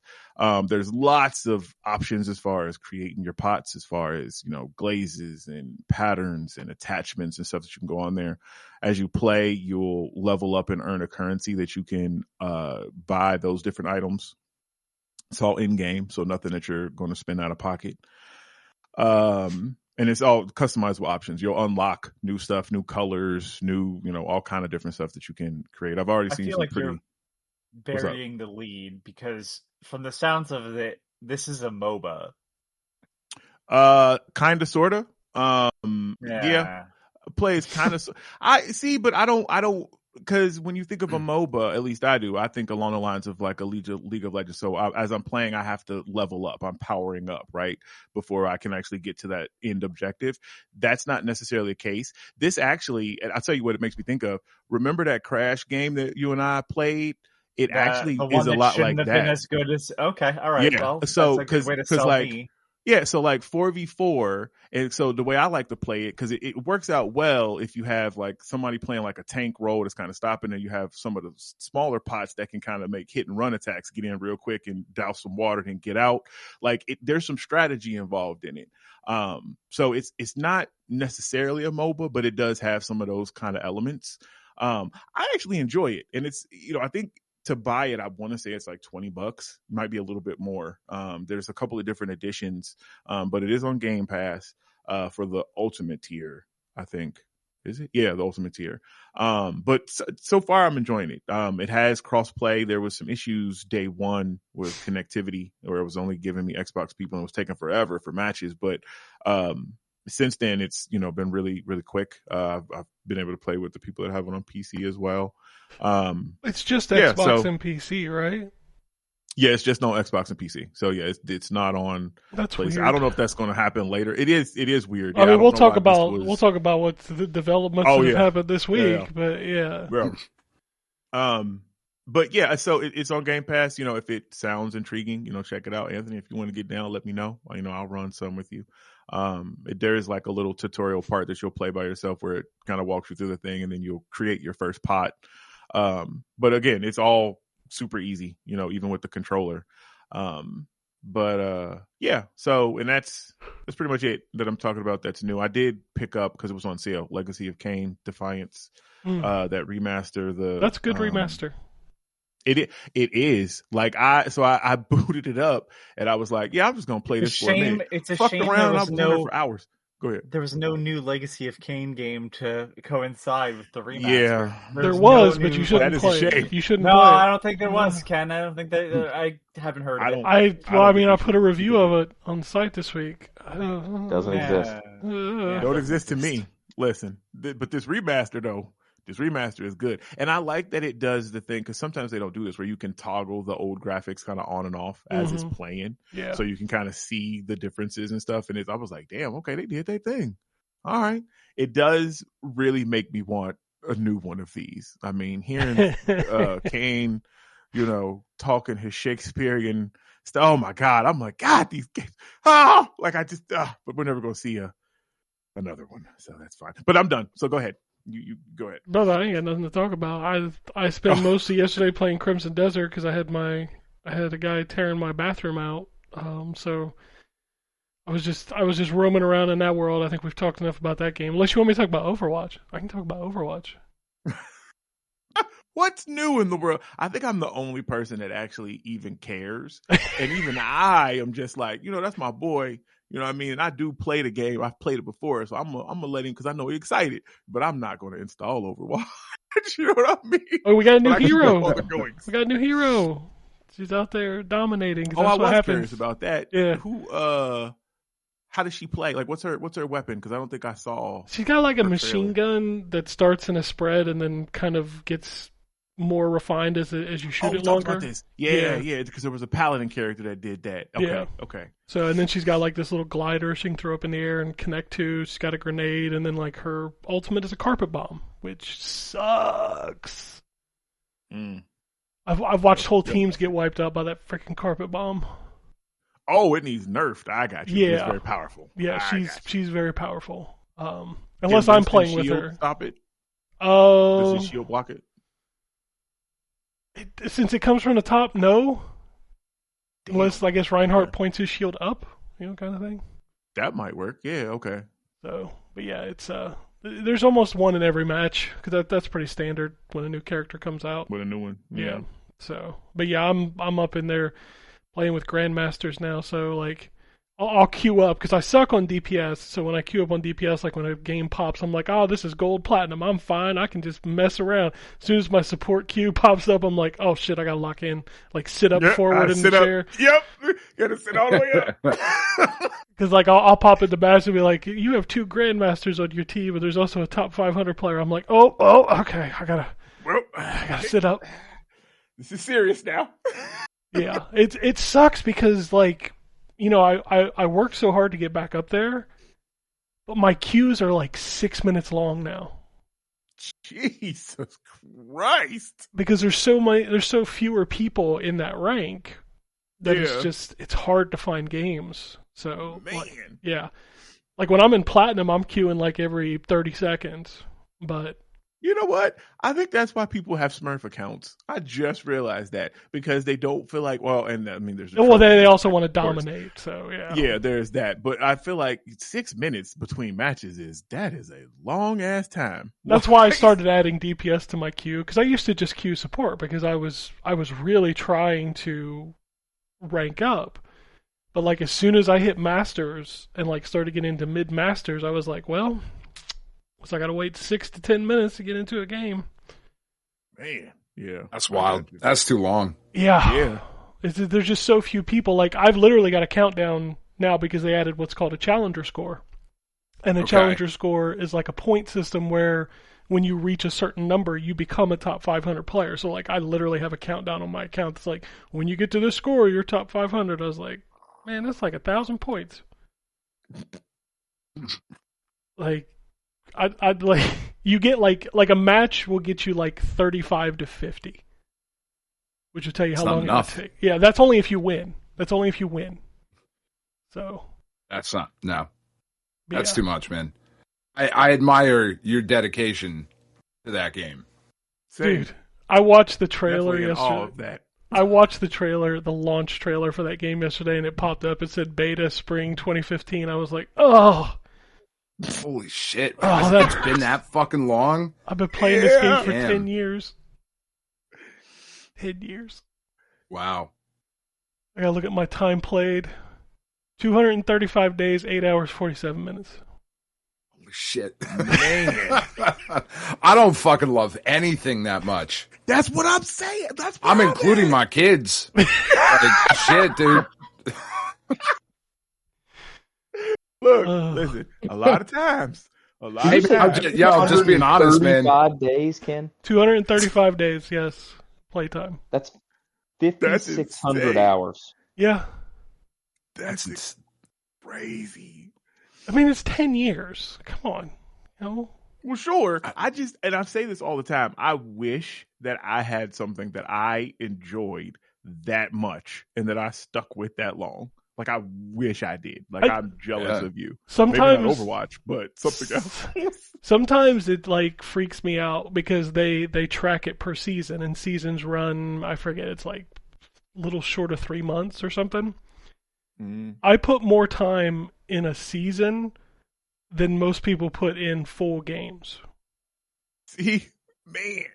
Like my season, my season playtimes are anywhere between 45 and 60 hours. Damn, that's crazy. So I've been playing Puzzle and Dragons on my phone for at least that long, like 2015, 2014, something like that.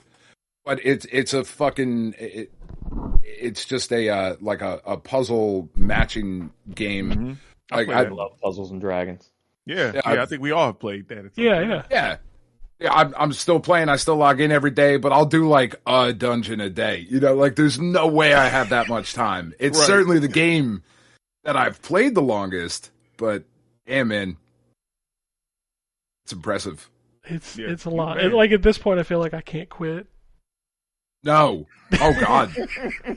How could you? Right, you going down with called the addiction, Ken. Like you just got to ride it out. Like I always joke, like I wish they'd just shut the game down because then I could stop playing. But yeah, because then you would have. There's no Like you just can't play it anymore. But nope, that's it. It just keeps going. How many? Yeah, I mean, I just pulled it up. I'm looking at my login screen right now. I've been playing since June 22nd of 2015. So that's 3,891 days consecutively logging in. But again, I logged in today, ran a dungeon. It took me 30 seconds. And that's about all I'm going to do today. You know, I'll move on to when something else interesting comes up. Right. So it's God damn, man. It's been a long journey. It's literally. I mean, at this point, I can't even not call it my favorite game. Like I just can't. Like, so you're that far in, and they're still like, so here's the next fucking carrot I'm gonna dangle in front of you. Like, you got to get to your top 500. That's, I mean. God damn. I sometimes I sit and I think like how many games have like online multiplayer games have launched and died in the time that game has been up. Too many to count. Yeah. Yeah, I was gonna say I don't know. Terrence has played all of them, mind you. Yeah, and he's not lying. So what was that one that came out this year? Like it came out in January and was gone in February. Oh yeah, the Keeley, the fucking High Guard or whatever. Yeah, High Guard. Yeah, I played that. Yeah, he did. I actually liked High Guard. He played that game. Yeah, it died. Yeah, Jeff Keeley killed it. It's dead. Gotta be like a fucking money laundering scheme somewhere in there. Not sure where it is and why right? I'm not involved, but Oh, Christ. Yeah, and I went through the dark days of Overwatch where they didn't update the game for like 2 years. I still played Dark through days. Man, that was rough. If you played that game, that was rough. Like the last character, what was it? Like Echo came out, and then like they didn't do an update for like 2 years. It was like, what? You could have said any name whatsoever in that spot, and I would have believed that you were talking about an actual Overwatch character. I have no idea. I mean, that's fair. That's fair.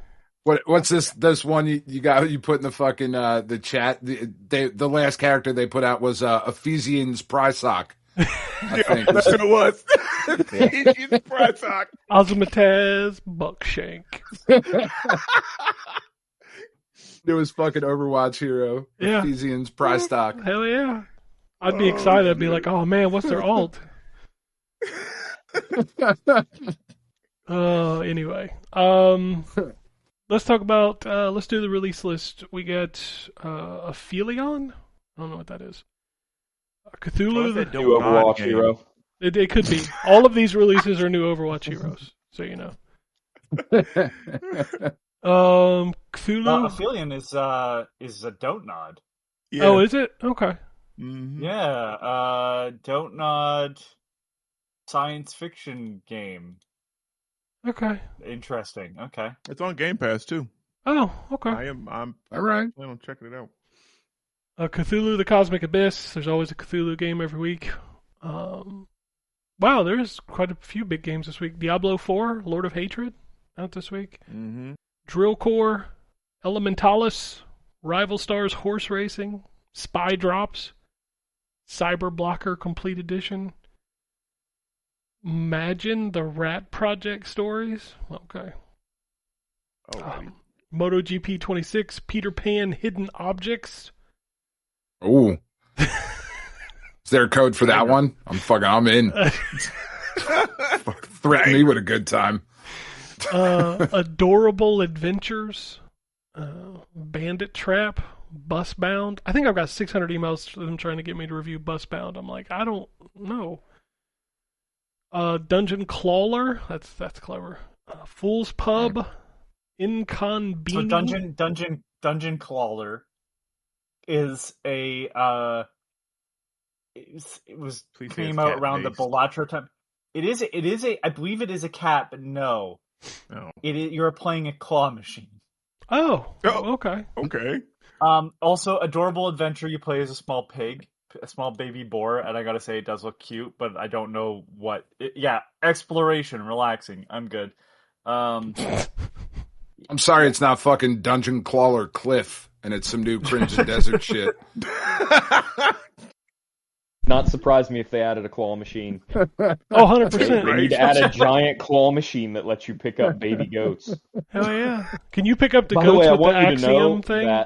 that after I delivered that baby goat to my ranch, the next mission I got was, great, thanks for the baby goat. Now slaughter one of the animals on your ranch. Oh, damn! Jesus. You were holding it so lovingly. That's some dark I know. shit. I know this story from the Bible. Right? Yeah. Give it a name first. So it's fucking Yeah, right, exactly. Damn. It does allow you to name the pets, but not the animals on Not your the ranch. sacrifices. That's probably for good Probably reason. good. Yeah. Invincible Versus is out this week. Lord Amber Maze, Magic Twins, Monster Crown Sin Eater, R-Type. Oh, it is this week.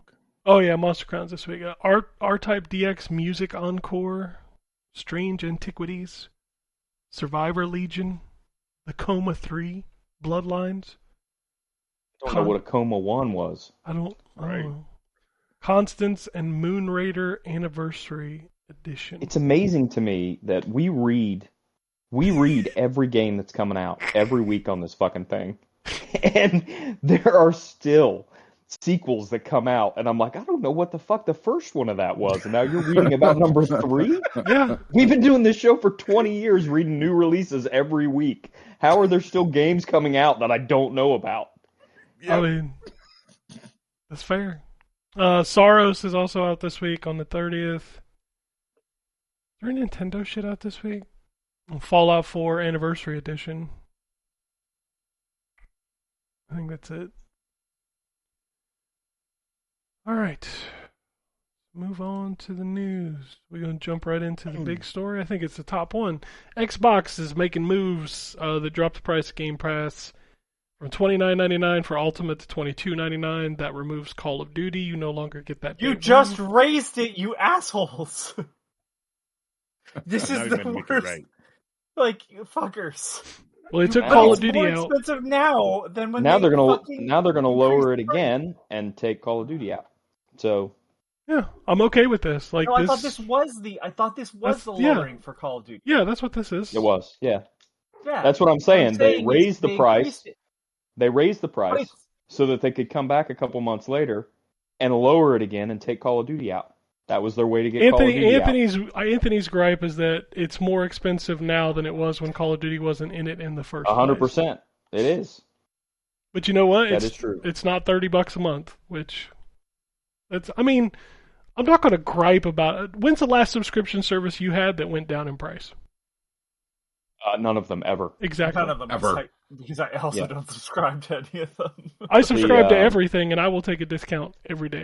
But my point is more that it doesn't surprise me that I don't know. It feels to me, not all, but some of the moves that they've done at the end of the last CEO's tenure and at the beginning of this CEO's tenure were purposeful. And it doesn't surprise me that they raised the price of Game Pass right towards the end of the last CEO's tenure, eat a whole bunch of shit about it, and then they're like, great news, we're lowering the price of Game Pass we're going to remove Call of Duty. Oh yeah, it's all calculated. It feels to me like they needed a way to get Call of Duty out of Game Pass because it's not working the way they expected it to. And the thought was, well, we can't just yank it out. So what if we sell it as a price decrease? But we don't want to decrease the price from where it is, so we got to increase the price first, and then we can decrease it and take Call of Duty out. That's what it feels like to me. I don't know if that's the way it went down. Suck ass. I mean, it probably that's is. the second thing. Yeah. This Activision acquisition has gone really well. Yeah, so far everything is peachy keen. It's been really great so far. Yeah. PC Game As you can Pass. tell by all the old Activision games that are on Game Pass. Yeah. So many of them. PC Game Pass also dropped from $16.49 a month to $13.99. $16.49 is a weird price. It is a weird price. Call of Duty will still be in Game Pass, but it will be a year after. So that makes sense to me. That makes sense to me. Yeah. Like, just throw it in there a year after. That way they make their 12-month revenue on the new Call of Duty. Throw it in Game Pass. Speaking of Game Pass, the April 2026 second wave includes Vampire Crawlers, Kiln, Aphelion, Trepang 2, Sledding Game, Terra Tech Legion, and Heroes of Might and Magic Olden Era, and Final Fantasy V.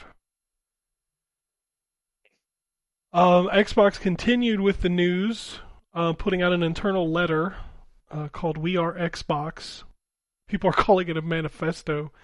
They're reevaluating exclusives. They introduced a new logo, renaming Microsoft Gaming back to Xbox. There was also an announcement. Did anybody send Asha a thank you card? Of course they did, and then they made a skin for their Series X for it, which is good. Weird. There's also a Discord Nitro version of Game Pass called the Starter Edition, which comes with 50 games and 10 hours of cloud streaming a month.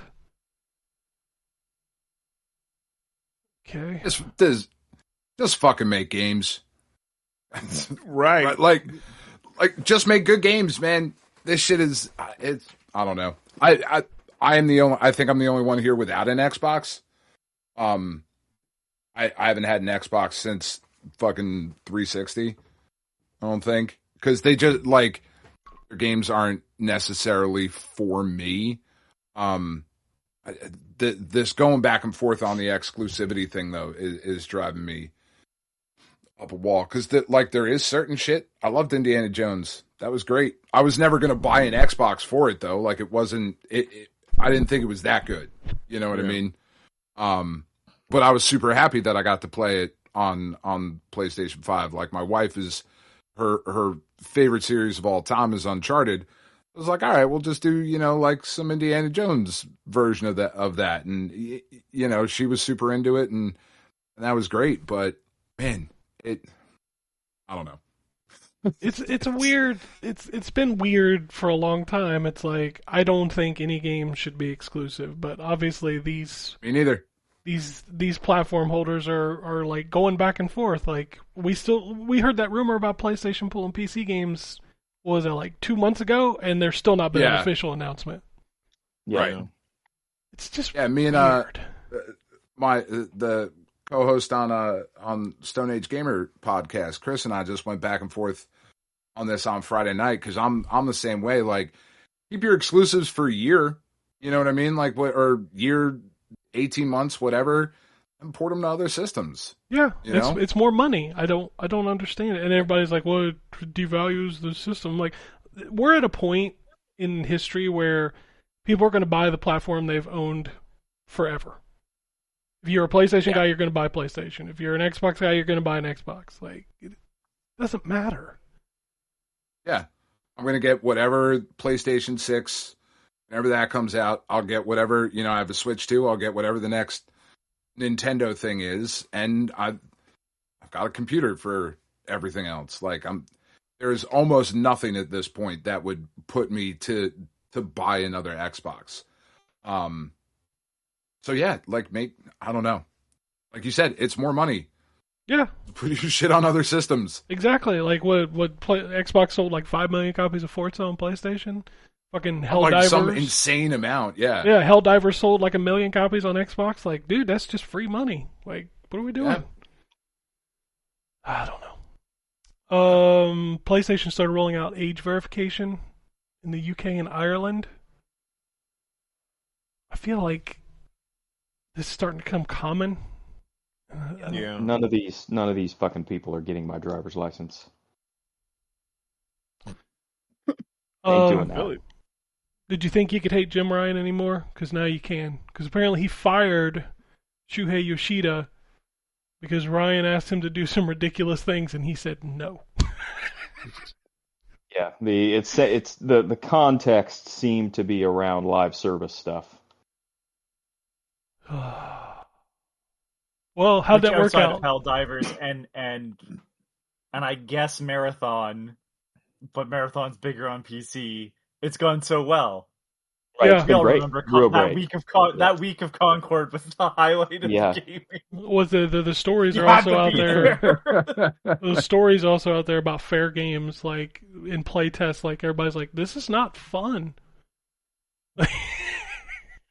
That's tough feedback. Yeah, like, I don't think we ever play that game. I don't think it ever comes out. What else is going on? We put your game in front of a focus group, and the focus group's response was, "We thought games were supposed to be fun." Jeez. It's not what you want. It's not what you want. There's a rumor that Buck Bumble is coming back, and all I can do is hear that Fuck, song. they keep bringing back all these. Argonaut, I guess, has the license to all their old games except for like Star Fox. Yeah. So bring back Buck Bumble. All right. Did we get Jazz Jackrabbit back yet? That's still available. Like, you can still buy that. Like, it's just Waiting for the Jazz Jackrabbit reboot. make a Jazz Green Jackrabbit Reboot. HD collection. The best you'll maybe get is a skin in Fortnite.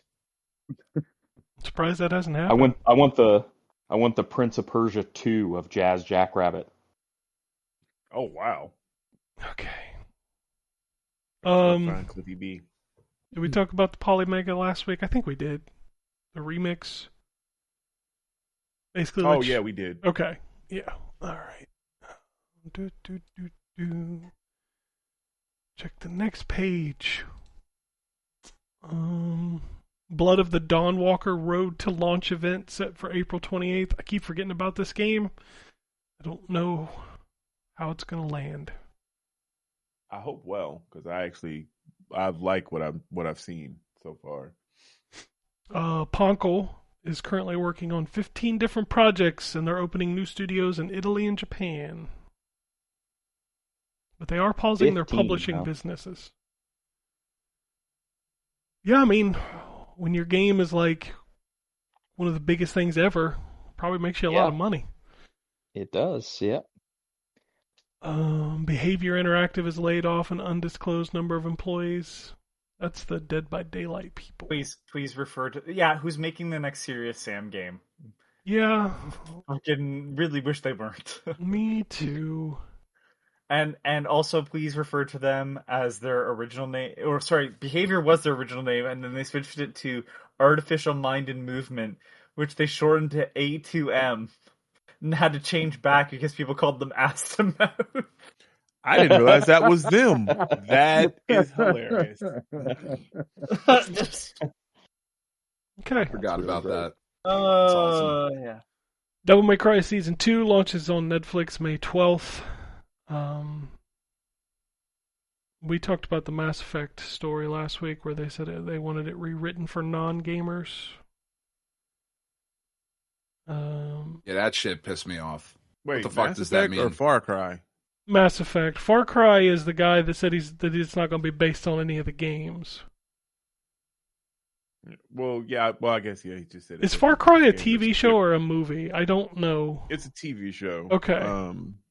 But he was saying that because gamers skip cutscenes, which is crazy because you can't skip the cutscenes in Far Cry. There are cutscenes in Far Cry? Yeah.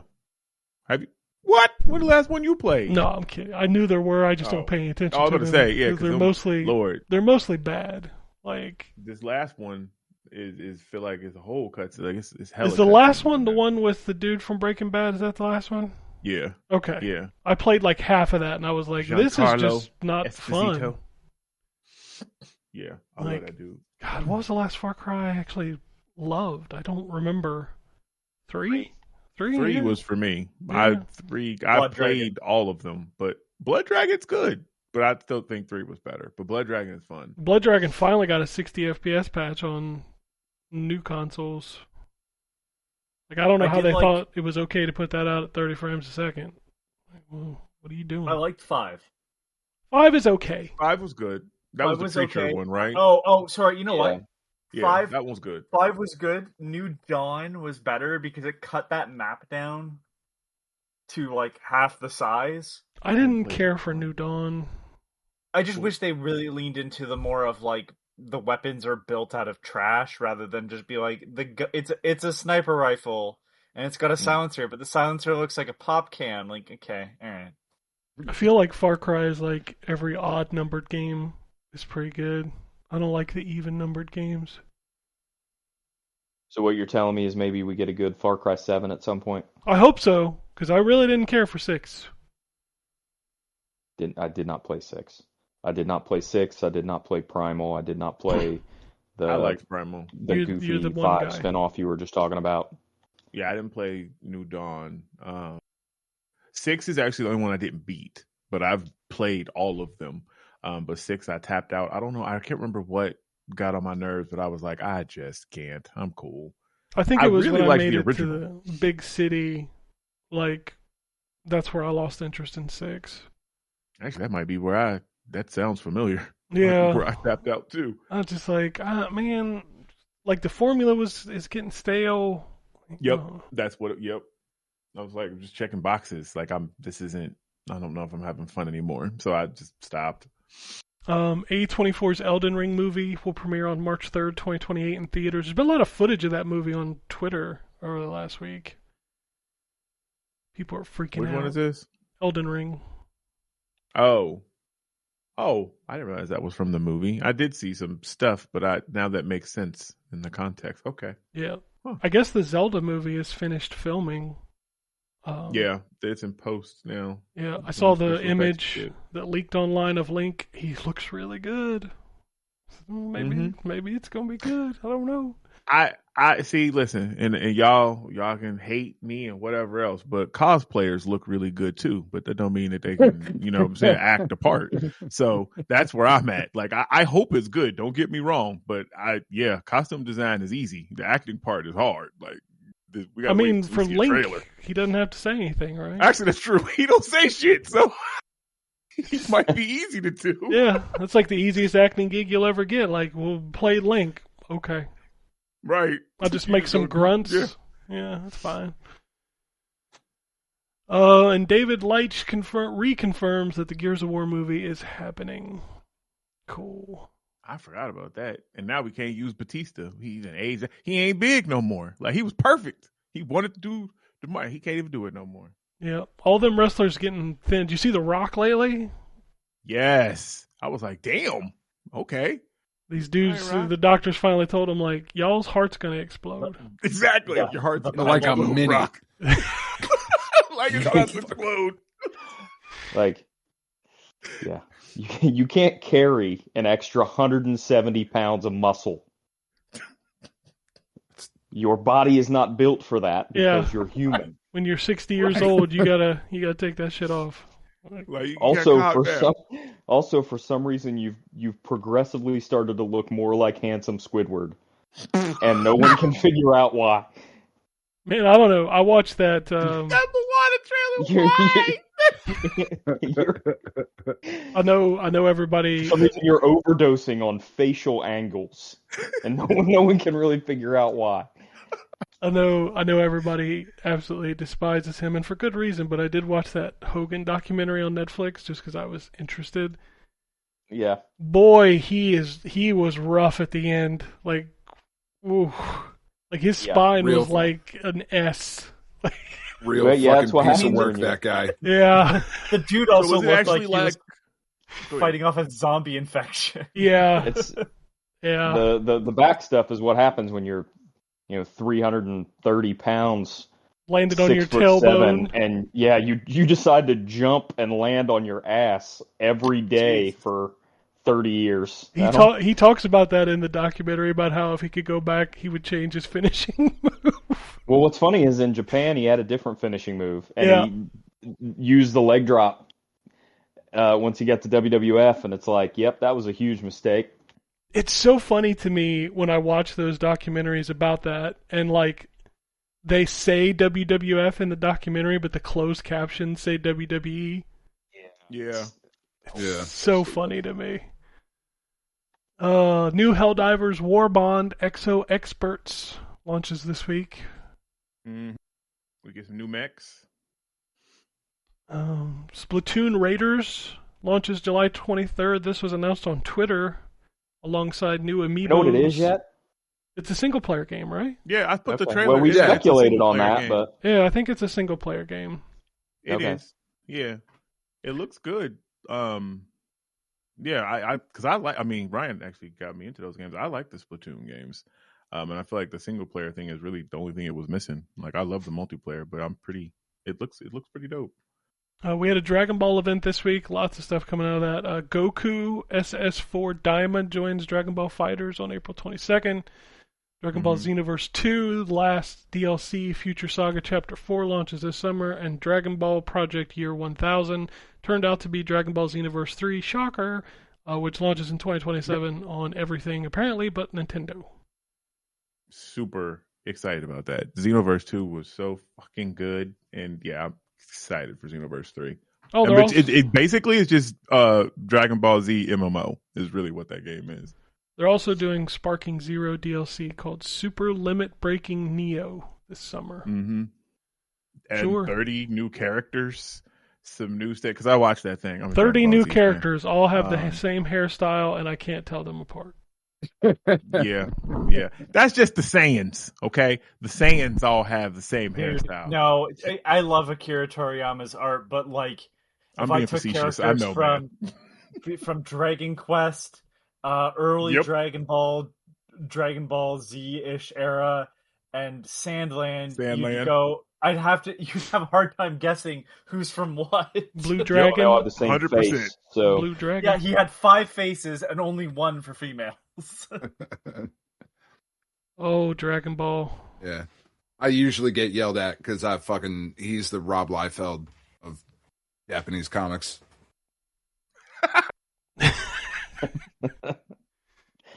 I can see it. I never really. I like Akira Toriyama, but yeah, okay. Because I like Rob Liefeld back in the day. I'm not, He can draw feet. Yeah, he can draw feet. All right, that's fair. It's the same fucking dude. Yeah, Rob you're Liefeld right. can't draw faces or feet. He can draw draw the pouches, hell out of though, pouches. like nowhere else. He can draw the hell out of a pouch. That's right.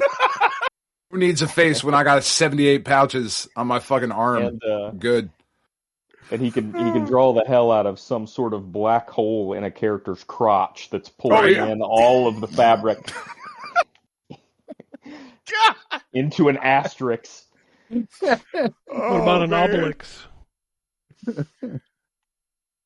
Anyway, there was a Xbox ID and Xbox thing this week. Echo Generation got its release date May 27th.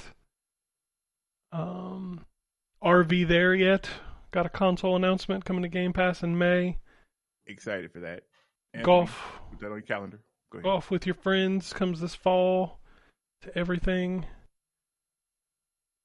I didn't really find that very interesting, so there wasn't a ton in there that I was excited for. Whatever happened to that game with the dude and the cane? Like, is that I haven't seen that again since that. Oh, the Mysterious Life of Goldman? Dude, that demo was so awesome. I love that freaking game. It got its date, so you probably won't see it again. I thought, didn't they reveal its date? It's this summer. I need to play it. That's the game. That's the game I'm looking for. Yeah, that game. That demo was fucking awesome. Yeah, it was so good. What's it? Deep Dish Dungeon launches this fall. I guess that's like a dungeon crawler where you make pizzas. It doesn't have a date yet. I'm sorry. So yeah, I guess you will see Eternal Life of Goldman again because it doesn't have a date. They're remaking Trag for PC. What the fuck? I missed that one. Bubsby 4D demo is out. I did play that on Xbox. I can't wait for that game. I played that too, and I'm not a huge platformer anymore, but that is a lot of fun. Yeah. And it looks really good. Like I know y'all always down on Bubsy because I never mess with the old ones. Well, they all suck, but we still love them. I don't know how that worked. Like, he's never had a good game, and yet we can't wait for the new one. Yeah, I think this might be it for him. Yeah, this might be it. Echo the Dolphin is playable on the official website. There's also a countdown which ends on July 21st. I know that collection is coming, which also includes a new game. So that's exciting. Is it though? I know Dan is super excited for Echo the Dolphin. Dolphin. Dude, I fucking hate Echo the Dolphin so much. I love Echo the Dolphin, but everybody hates it. I'm aware. He was containing his rage while you were talking about it. I'm gonna explode. I fucking hate that game so much. And fucking people, I got sent an Echo the Dolphin shirt that I gotta wear when I do the other fucking podcast. People keep buying me the games on Steam. I'm like, you fucking assholes, now I gotta play this shit. I fucking hate it so much. That's funny. And it's irrational. I don't have really good reasons. Because, like, it sucks, and everybody knows it sucks. Sure. But, like, my hatred of it is so much more fucking palpable than that, and I can't really explain why. It just fucking bothers me personally. I understand it. I understand it. Goes to that. One of those swimming with the dolphins things, just punching them in their little bottle. I do. I want to get in. I'm like, oh, sweet. I'll pay extra. I pay extra to be the only one in here right now, so I can fucking rock a dolphin in its stupid nose. Oh shit! See, he understands. This is how I feel about Shenmue. Okay. You know what? Listen. That was a very vivid explanation. I get it now. That's fine. Thank you. I'm glad you finally get it. Yes, there's a hatred that stirs inside of you for specific games, and for me, it's Shenmue. I get it. Oh man, damn. Yeah. Was it Fatal Fury: City of the Wolves adds a new main story mode alongside Wolfgang Krauser? Okay. Didn't they fucking GameStop just announce that as like the greatest fighting game ever or some shit? Yeah, Sure. I saw that. I think you posted that. Get the fuck out of here. Sure. Like, I like I like Fatal Fury a lot. No, that ain't it. Fucking dolphin in the chat. What are we doing? I know. I see this fucking dolphin. I'm getting so angry as I'm sitting here. I'm moving to other tabs. I open other shit up. I know, Wombat, you're going to be excited, but Mina the Hollower has officially gone gold. Did you get your pre-order in? True. I don't give a shit about Mina the Hollower. I mean, Jason Schreier is going to write another fucking article about how if you don't buy Mina the Hollower, you might as well be making the developers homeless by yourself. Yep. Okay, well, sorry guys. Guess you're not I going will to have see a it because home. he blocked me. So. Samson announced its console release date for September. I didn't know it was called Samson, a Tyndalston storm. That's the name of the city. Yeah, that's the name of the city. Maybe come up with a better Tyndalston city or name, whatever. because that's a terrible city name. Bruh, it basically was like Philadelphia or whatever that was in that one game. Philadelphia? Philadelphia. Yeah. Like, what are we doing? Philadelphia. Final Fantasy 14 is coming to Nintendo Switch. Wow. It is That's so funny cool. because they asked him about performance. He's like, most of the time it's 30, but sometimes it's not. Ooh, okay. Yep, I was about to say, because that game is flashy. How they gonna do that? Yeah. Okay. I guess you have to have a separate subscription for this one. Like, you can't use your existing one. Nah, but Well, it's like 50% off or some shit like that if you have an additional, like if you have whatever the 14 subscription is, you have to pay for the additional Switch 2 one, but it's cheaper or some shit. And it doesn't count if you have Nintendo Switch Online. It's an additional charge. Jesus Christ. What the fuck? Yeah, it's fucked up. It's fucking Nintendo being Nintendo, man. Yeah. Like, they just... Taking extra money, like, and That's people right. will do it too. But Like, I'm every sorry. they will do it. But, like, who's itching People are to going to play? do it and then explain why it's a good thing. Well, Well, actually, you see, like when Nintendo gets involved, fuck. who's itching to play it on a Switch too? That's my question. Like, what? Like, that's There probably are tens there's of people. tens of people. Star Wars Galactic Racer date leaked on Steam. It's October 6th. That looked pretty dope. Yeah, I'm down for that one. We had the whole drama over the PlayStation Store thing this weekend, which was debunked within like 2 hours. About how your games will disappear if you don't connect to the internet or something. Oh, they'll be gone forever. Yeah, I'm sure that's going to happen. Yep. Because that makes sense. Yeah, 100%. Yeah. Let's just take all your games away. Just take all your shit. No Uh, reason. All right, we have a few tweets. I didn't have any emails in the inbox, but I do have a few tweets. And one of them is a follow-up to last week. So, but we'll start on Twitter with Perfidy, who says, "What's up, fellas? How y'all doing? Still listening to you guys religiously. What you guys said about Replaced was honest, unlike some." Oh, shit. How you guys feel about Xbox's new management and direction they're taking with Xbox as a brand and a console? Do you think it's all talk? I say let the games do the talking. I agree. Just like the homie just said on here, just make some good games. Yeah, Like, I mean they've been in a good That's role lately. Like they've made some great games. Like just keep doing that. We're cool. Like I don't care who's running the company. Like exactly. the only thing. I was gonna say the only thing that makes me happy is like they remembered they had a console and we're like getting updates like every 2 weeks now, which is great. Yeah, that is cool. Yeah. So, other than like that, new features and shit. Like, yeah, that's awesome. Other than that, show me what you got. You know, let's Rick and Morty this. Show me what you got. Oh, okay. So the follow up on Blue Sky from last week. I know you probably remember we had a new follower, OG Creekwater, and I just had to mention the name because that's like the greatest name. But he sent us a bunch of messages. He says, "What's up, guys? Just to let you know, I'm a long-time listener, but my Twitter got hacked. I used to be Money804. Been listening since Gambus. Holy shit." Jeez, yeah, it's a long time. He says, "I miss my boy Jay. Played a few games with Drew years ago, so I'm not really a new follower." Okay, that's cool. He says, "I did stop listening for a while because of Anthony."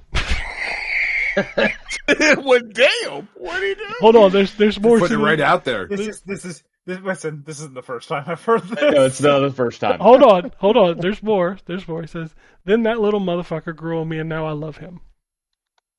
Oh, look at that. Hold on, we're still going. Oh no, I know there's worse stuff to come. Let's go. He says, "Well, except for when he goes on a 20 minutes about some stupid little game nobody has played except him."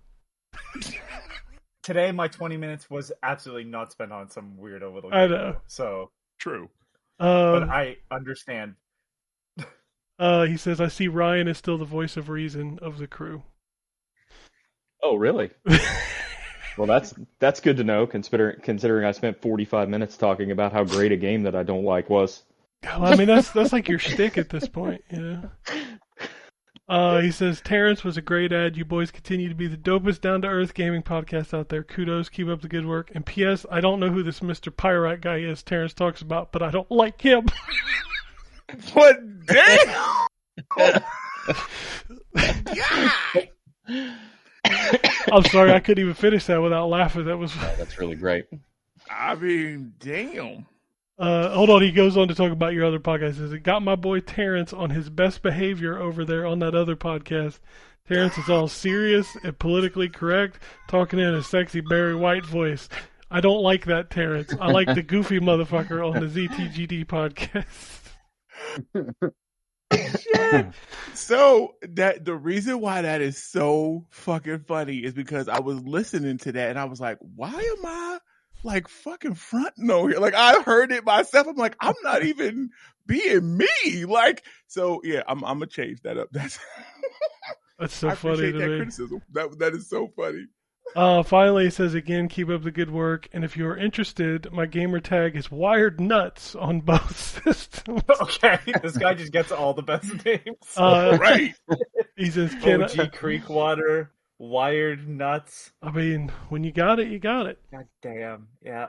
He says, "Ken, I would be honored to run some Overwatch with you. Just got back in it, and I can't seem to get back to Diamond. Keep getting bum-ass teammates. Have fun, guys." Oh, dude, bum-ass teammates. I get them motherfuckers all the time. Hey, look, now you're going to have a running mate. Oh, man. Christ, me, Overwatch, man. It's never going away. No. Before we end, I just want to say, I know I plugged out at the beginning. Dan, so back when I started listening to the podcast, Dan was one of the other ones that I've actually stuck with. Before I ended up here, it was ZTGD. Well, that time N4G Radio. Shh, And, we don't talk Stone about Age those Gamer. days. Yeah, those days are behind us now. So Dan's from Stone Age Gamer, which I've listened to for a decade now. All of us are old. And, Yeah, fuck, man. Except for you, Yeah, Anthony. You're the baby. Right. Yeah, sure. But it doesn't make me feel great to go, I was a full adult also 10 years ago, which is not. Which he does with Chris, which you guys have been doing it how long now? We just on Friday we recorded episode 616. Holy shit. Yeah, 616. Yeah. We've gone through, fuck man, we started, there was 4 of us, And then eventually one of our dudes, Mike, left, and then my wife came on for a while, and then we kicked my wife off, and then we fucking we had this other dude, Dean, who was on for a while, and then I would say probably for like the last 6 years or so, it's probably just been me and Chris every week. It's like 3 hours at the very least every fucking Friday. Far more structured in the sense of every week is a little bit different than we do, like the same thing all the time, and he does like what's the next one, Dan? So what'll be coming out this week is we just did the SAG Cartoon Express, the Stone Age Gamer Cartoon Express, where we watched an episode of an old video game cartoon show. This week or this month, it was an episode of Earthworm Jim. And then we do love that cartoon. Yeah, like it's weird, man. I don't have nostalgia for the cartoons, so like I watch it now and I'm like, yeah, this is fucking wacky. This is fine. You know, like I think I would have loved it when I was a kid. You know. God damn, but like the Donkey Kong cartoon was my favorite. Yeah, so we recorded an episode of after we had watched the Donkey Kong Country show, which I had never seen when I was younger, and I was in the middle of going through chemo treatment. So I was all fucking jacked up on steroids and drugs because I had just gotten a chemo treatment earlier in the day. So I'm all fucking jacked up on drugs and shit, and I'm in a ton of pain, and my wife gave me like 2 edibles, and I'm not a fucking edible guy. It's not my thing.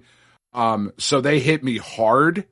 And then we talked about Donkey Kong Country, and I think I just lost my mind for an hour straight, just fucking screaming about shit. I mean, those are the best ones. If you go listen to the Phoenix Down on Metal Gear Solid 5, it was on like a New Year's Eve, and I started with a bottle of whiskey and finished the bottle of whiskey by the end of the... Dude, talk about Metal Gear Solid 5 when you're toasted. That is... They're just blitzed. Fuck, man. Yeah. It was a good time. But yeah, we'll do every week we have a different segment. So this coming Friday, we're going to talk about Donkey Kong King of Swing. Because we do a thing called the Alphabet Super Series. We go back and forth, and each of us take a pick of a video game that we're going to, focus on for the month and have the listeners play. And this month we're talking about King of Swing, and then the following month I already put out that we're going to talk about Earthbound, because I've never fucking played through Earthbound because I'm a fake gamer, I guess, is whatever, it's fun. But I was like, fuck it, I figured this is a good time to play it, and then we do it 10, 20, 30, and fuck, I forget what the other segment is. But yes, it's a long way of saying it's a little bit more structured, but it's a good time, man. Yeah, that's why we still do this. I'm going to have to check out your podcast, so thank you for that, and thank you for showing me how commercials should be put on. I appreciate it. I know for the next time that I do it, because I saw nobody said anything for your commercial. It was cool. My shit was jacked up though, apparently, but you done fucked up. Yeah.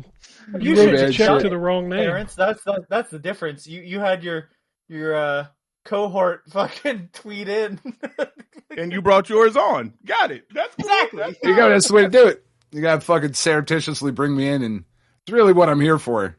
Not really to talk about Saros, is to get myself more listeners. Well, you're not gonna get them There's from only here. about 6 people listening to this one, and we're on episode 890 I'll take something. So, and just give it time, and one of those 6 listeners will be on the podcast. Yeah, dude, I'm in. Well, Yeah, you guys are more than welcome. Please listen, join in, all that shit. No, do some crossover shit. It'll be a good time. It sounded interesting, yeah. Oh goodness. All right. Well, I know Dan's got to go, so I think we're done too.